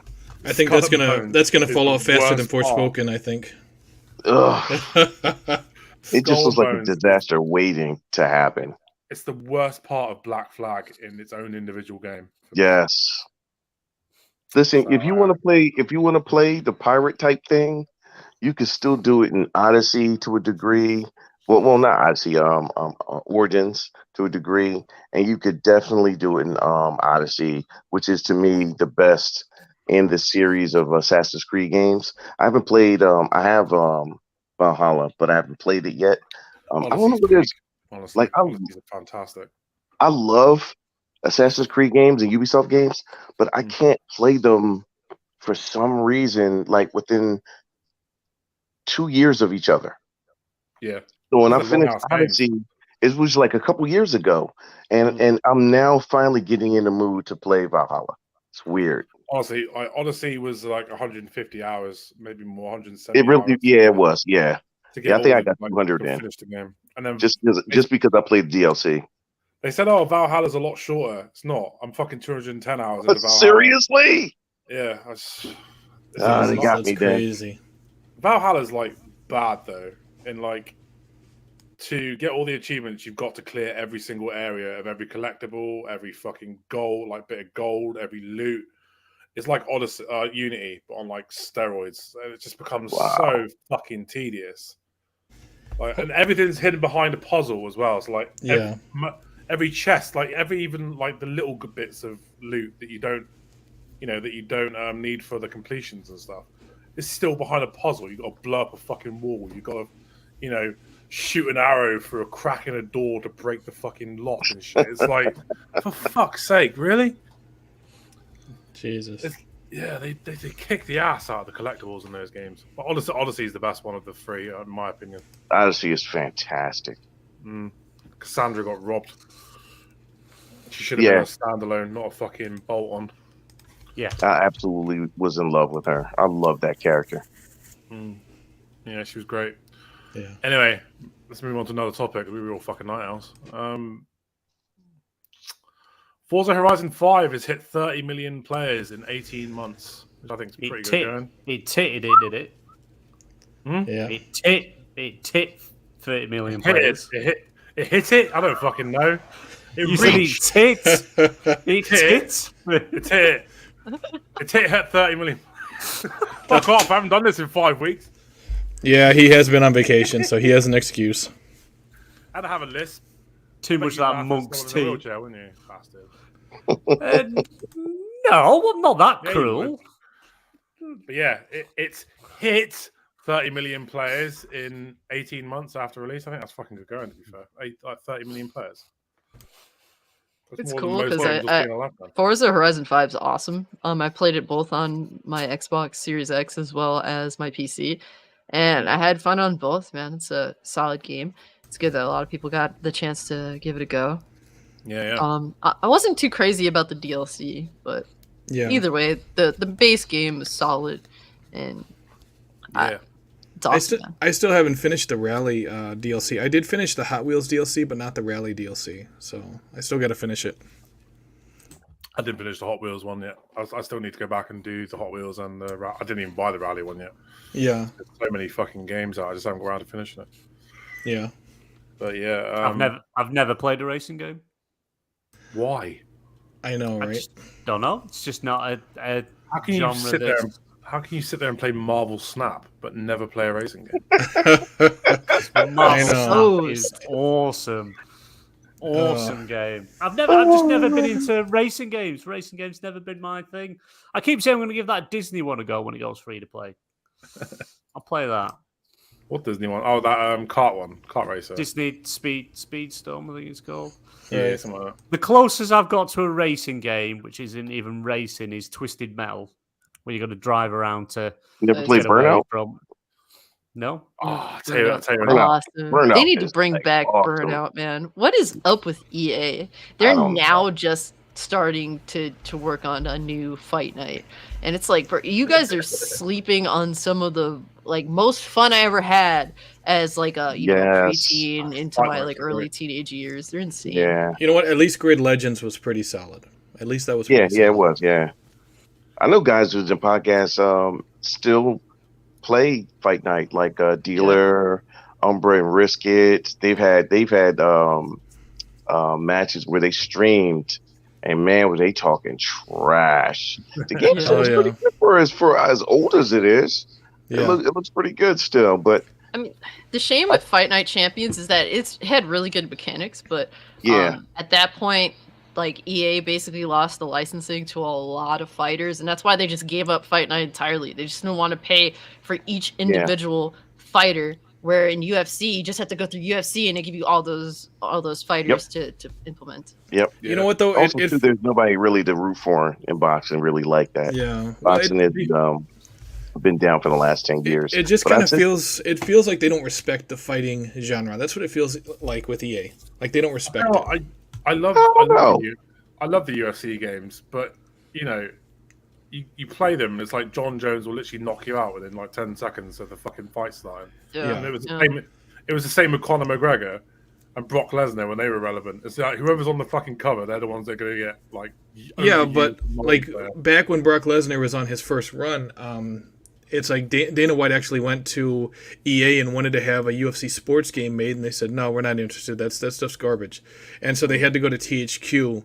And then after 2009, the first UFC Undisputed, they said, oh, shit, and they came out with that, what was it, Bellator MMA or whatever the hell it was. I don't remember. Yeah. It feels like they respect boxing to a point, but they never respected MMA until someone else kicked them low, and then they're like, "Oh shit, we should have grabbed it while we could." And after that, then they were like, "Oh, let's make some UFC games." But it just feels like they don't have enough respect for these games that will sell copies, and they're trying to look for the next big thing. And it's like, just stop, just listen to what your fans want, and just give them what they want. That's it. This is another thing that, like, as we were saying about the Ubisoft, like EA refused to listen to the fan base. Yeah. It's like, we want this. Okay, but how about this? It's like, no, we want this. And it's like, no, how about this? It's like, they did give people what they wanted with Star Wars, at least, though. But that's because EA wasn't totally in control of that situation, because, it's like anything Star Wars, Kathleen Kennedy is going to have her hand on that. So if EA is dropping the ball, she's going to be calling somebody. That's why we got what we wanted with Star Wars. And that's pretty much the only reason why. That's one of the best Star Wars stories. Yeah. Like in the whole genre. It's ridiculous. The story is up there with the movies, with some of the top 3 movies. Definitely. It's that good. Well, you know what, though? Respawn is one of those. I'd have to say right now, Respawn is probably the best studio that EA has. They're the best studio, without a doubt. Yeah, I could agree. And they need to let them make a fucking Titanfall 3. I know, right? It's frustrating. Never going to happen. Titanfall You've 2, got that cash. You've got Apex Legends. That's just a pure cash cow making money hand over fist. Until that fails, you're never going to see it. One of the best single player campaign FPS games I've ever fucking played. That game deserved. Fact. You know what, though? Titanfall 1 didn't have a. It shows that EA, it's like they know what they're doing in some areas, but not in others, because they put Titanfall 2 in between Battlefield 1 and Call of Duty Infinite Warfare, and they destined it to fail. That was the stupidest thing they could ever. Oh my god! I know. It's like nobody in the marketing department was thinking. Nobody was like everybody was asleep at the wheel. It was ridiculous. Yeah, exactly. It's good to see you, Jenna. Get on the show soon, you prick. I love Jenna. We all thought he was dead. I know. Last we heard, he died from AIDS after getting bombed by sheep. good to see he's back. Jesus. This is why Americans don't understand British people, isn't it? We're just horrid to each other. Oh yeah.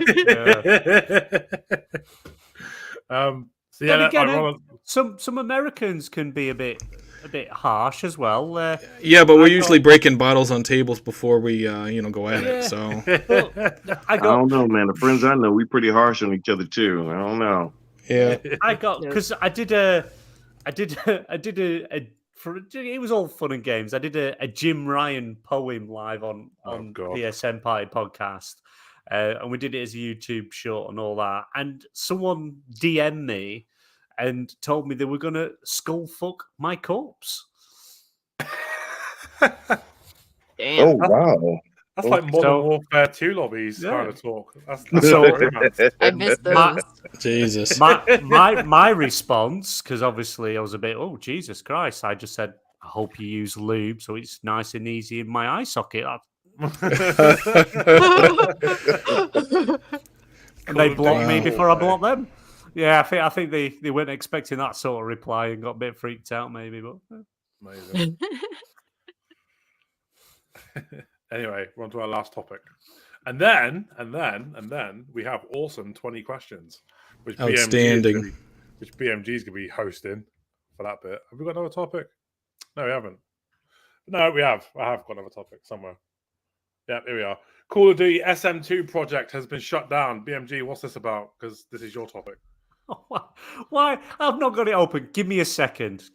Just talk about something for a second. What? Excuse me. Well, he was playing Marvel Snap. You got to give him a minute. I said get it open, not get it off.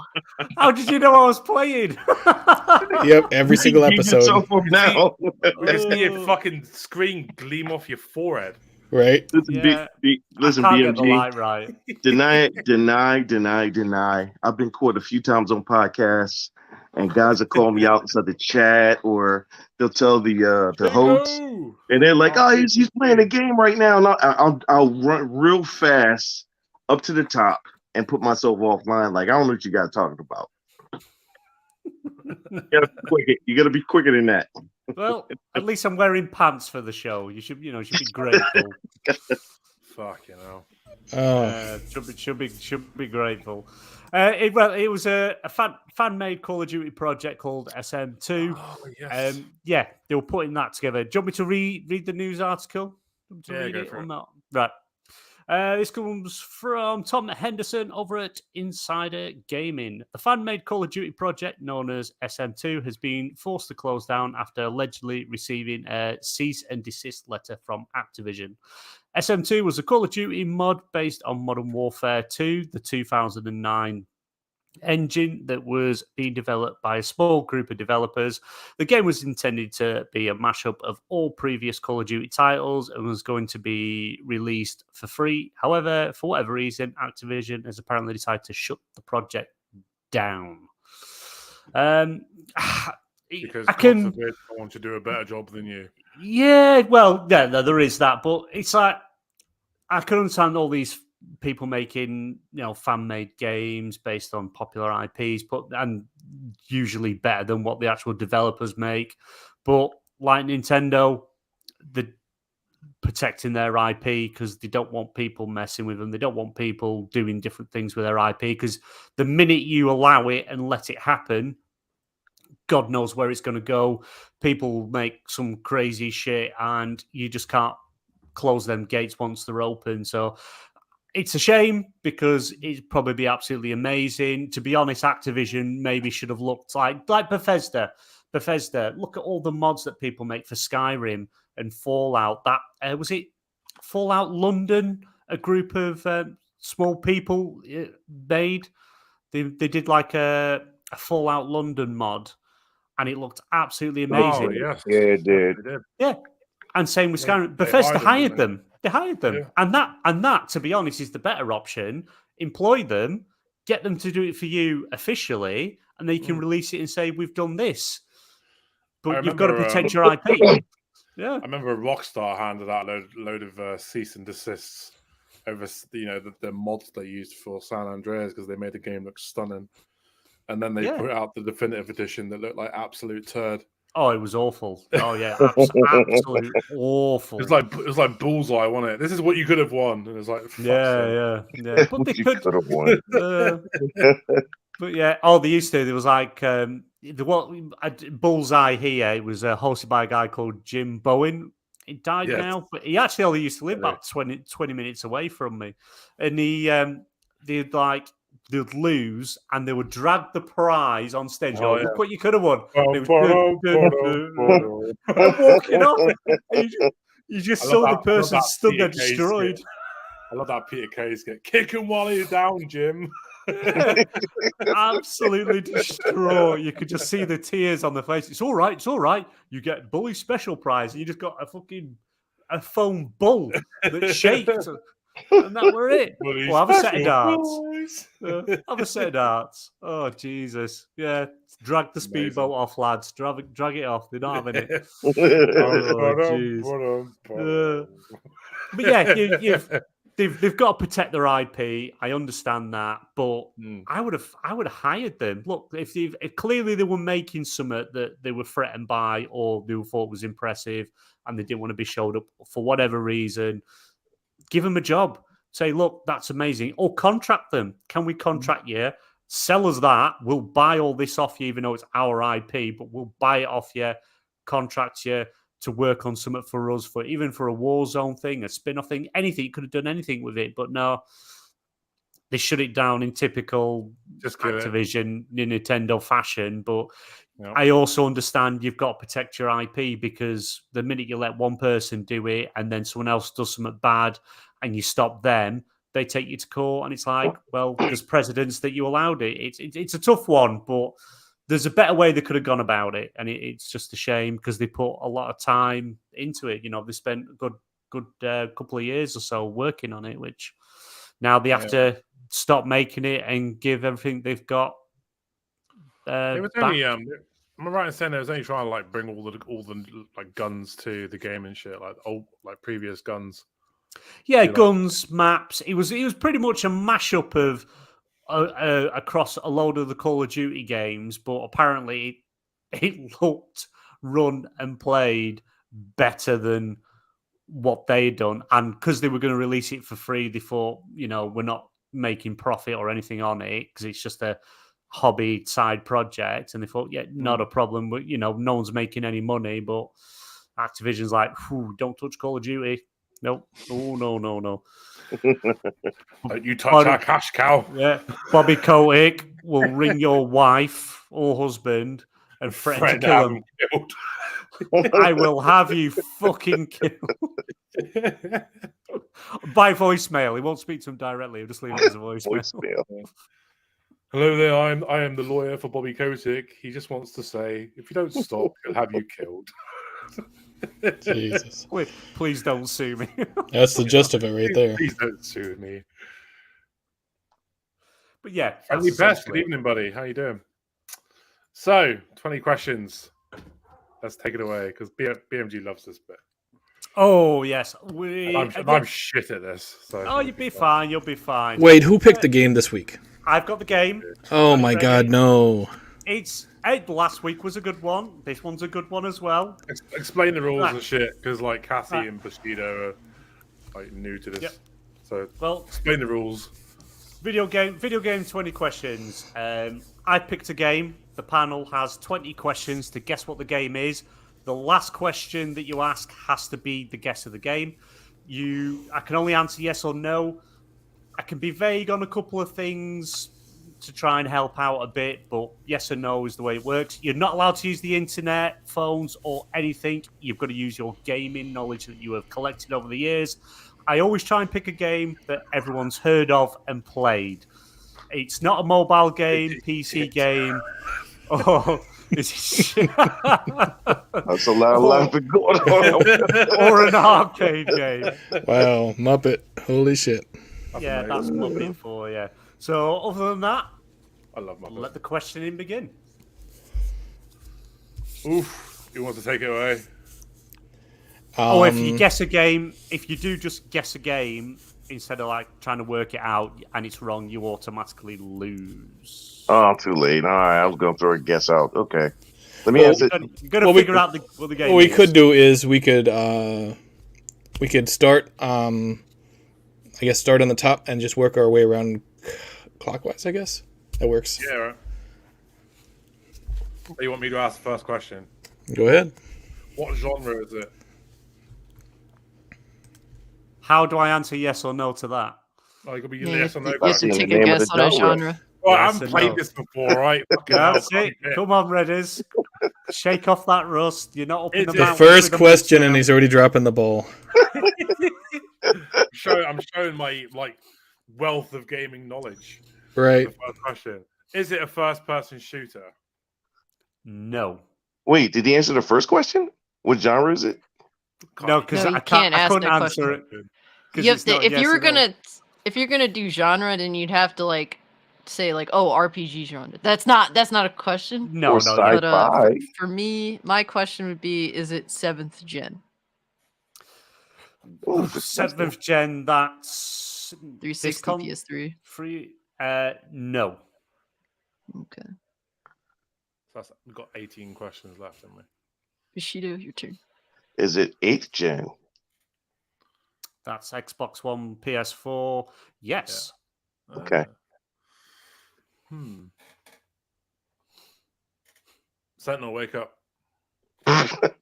He'll be chasing I'm- his dog I'm down the street in his bare feet again. Right. No, I'm typing the questions in our private chat and the answers as we get them, so that everyone can track them. So See what was that? let me see. All right. So it was a PS4, Xbox One game. Was it a console exclusive? Yes. Okay. Ooh, that really narrows it down. Was it exclusive to PlayStation? No. What? That was my first guess. That's 5. Okay. So it's an Xbox exclusive on the Xbox exclusive on the PS4. I was about to say, fuck's sake, I'm shit at this. There's no guarantee it was an Is- Xbox exclusive because they're not. There's 3 platforms. Oh, shit, Not just 2. Nintendo. Everyone forgets about Nintendo. Is it a third-person shooter? Well, it's a third-person game. Okay. Because, yeah, it's a third-person game. Okay, good enough. Okay. Third person, not on PlayStation.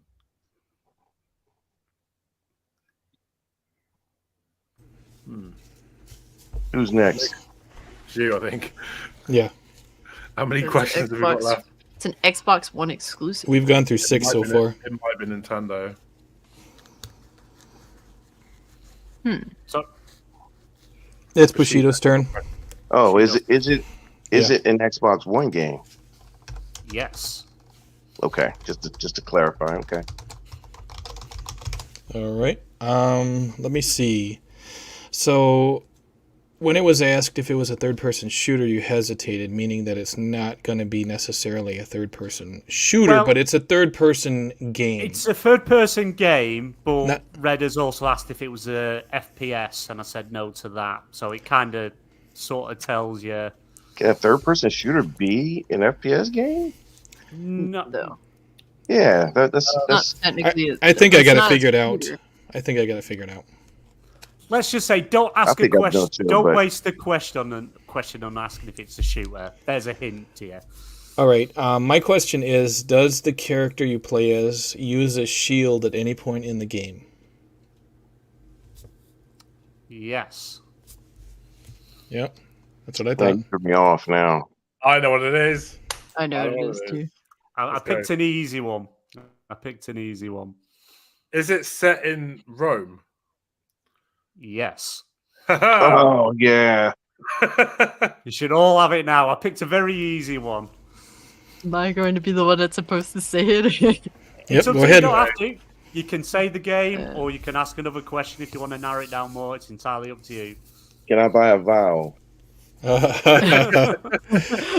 I'm literally just gonna keep it going. Is it a Xbox One launch game? Yes. How many questions do we have left? 10. Okay. One I'm being the gonna end. call. Is it Massive? No, I'm joking. Wow. Is it Rise, Son of Rome? Yes, it is. Rise Outstanding. of Rome. Ding, ding, ding, ding. Released in 2013, developed by Crytek, published by Microsoft. Got that really quick. I knew immediately when he hesitated about the third-person shooting thing. I said, "Okay, I know what it is. Yeah. That wasn't the game out there. I was thinking Gears of War. Yeah. Considering some of your other picks, BMG, I think that's quite easy for you. Like you've had us on some fucking doozy, Well, Right. No, I picked an easy one because something you got. I'm surprised he didn't pick something like Scream Ride or something. You know, no one would have guessed it. Everyone would have been like, "What the hell is this game?" Yeah, the beat 'em up game for the Kinect, whatever it was. Was that Disney game again? Was the Power of Two or whatever? The one with the painting on it. I forgot the one with Mickey and he had the paintbrush. It's like the Castle of Illusions or something. Oh yeah. I forgot the name of that game, but yeah. Yeah, but I picked an easy one. No. Yeah. Nah, good on you, Mike. No. Nice. I actually never played Next Rise. time. I've been meaning Oh, you're to, missing out. That's a What? great game. It's pretty Still good. holds up today. Still holds up today. It's It I have does. to pick it up on I think they have it on Pass. Steam. Oh, Game now, right? Pass. It's on Game Oh, you Pass. don't play those things? Oh, okay, I got you. Play 60 frames. I got you. Yeah. Hell yeah, bro. Yeah, oh no, I hear Did it that. ever get a 60 FPS patch for Xbox, or at least a No. boost? I don't think Oh, so. fucking No. letdown. Yeah, I know. Yeah, it Sucks. sucks. Isn't it? Deserves a sequel. Anyway, we're out of topics. Tonight has been an absolute blast. I'm glad to be back doing this. We've had two very awesome guests. Cassie and Bushido, do you want to let everybody know where they can find you and like in your spaces and stuff? Ladies first. Thank you, sir. Well, I'm Cult Classic Cage. You can find me on YouTube at Cult Classic Cage, where I talk about gaming and sometimes like just general entertainment stuff, but mostly my content is about gaming. I'm actually I think 6 subs away from hitting 2K. So hey, if you guys want to check me out there, please do. Also I've been streaming on Kick. It's basically an alternative to Twitch. It's really fun. I actually enjoy streaming on Kick, so that's something I've been working on too. I'm relatively new to. Have been having fun with it. So if you'd like to, just check out a Kick stream. I do reactions, play video games, all that fun stuff. So check me out there. If you just want to hit me up, you can always find me on Twitter. But really appreciate you guys having me here. It's fun hanging out with you all. And Oh, it's been great having you on. Yeah, it's been a blast. thank you. Good Yeah. fun. Good fun. Bushido, where can we find you, buddy? Well, just to Colt, Cassie. I'm sorry, Cassie, and so hopefully that'll help move the numbers. You can Appreciate you. find me now. I was on 3 at one time, and thank God now I'm only on just one. I'm on the KY Bob show, which will be tonight, which is called Game Set Live. I like calling it the KY Bobby show instead of Game Set Live, but that's the name he picked. So what are you gonna do? The show is tonight at 9 Eastern Standard Time, and it's a big panel, but we have a good time. And most of the time, you'll find me on Twitter, Xbox, PlayStation, underneath the same name, Mr. Bushido N7, and you'll see the same profile picture from all of everything. So add me and jump in and play something together, whatever. But yeah, that's it. Awesome. Yeah, you can catch BMG, Sentinel, and myself, here on the XPN channel. We've also got our own individual Twitter channels. You can find them in the description of this video. But yeah, cheers for tuning in, guys. Tonight it's been a fucking great episode. It's been great seeing chats are lively and everybody getting involved and stuff. And yeah, cheers for coming hanging out with us. I believe the PSN Party Podcast show is now running on a Tuesday permanently. That's at 8:30 p.m. And there's a Destiny showcase on Wednesdays. I want to say 8:30 p.m. All right. PlayStation. No, the Wednesday show, the Destiny show. Is that 8:30 p.m.? Destiny episode 3 will be this Sunday. Sunday. 8 p.m. At 8 p.m. But yeah, the PSN show is now on a Tuesday at 8:30. Yeah, and we also have 8:30 p.m. we'll have the PSN Party Podcast, and obviously next Wednesday is the PlayStation Showcase, which we will also be live streaming. I think we go live about 10 to 9 UK time. Just have a bit of a chat and what have you before we see greatness. I'll tell you what, I'm looking forward to it. I am looking forward to it. With the way things have been with Xbox recently, I want to see some fucking games, like some, you know what I mean? Like, I want to see something that's coming soon that I can get behind, instead of games that are coming fucking 4 years out that we still don't know nothing about. I like seeing games like that, though. I like seeing stuff that far out, man. Like, Fable was like fucking gone. Like, where is it? Where's This is more like, give me something in between that, though. Like, don't just give me that too. Like, it's been long enough that you should be working on something else. I want to see new stuff too. Yeah, that's true. But yeah, cheers for tuning in, guys. We're back this time again next week, 8 o'clock, Thursday night. Good night, everyone. Have a good week. Bullets, isn't it? Take care. Hail Satan. You fucking dick.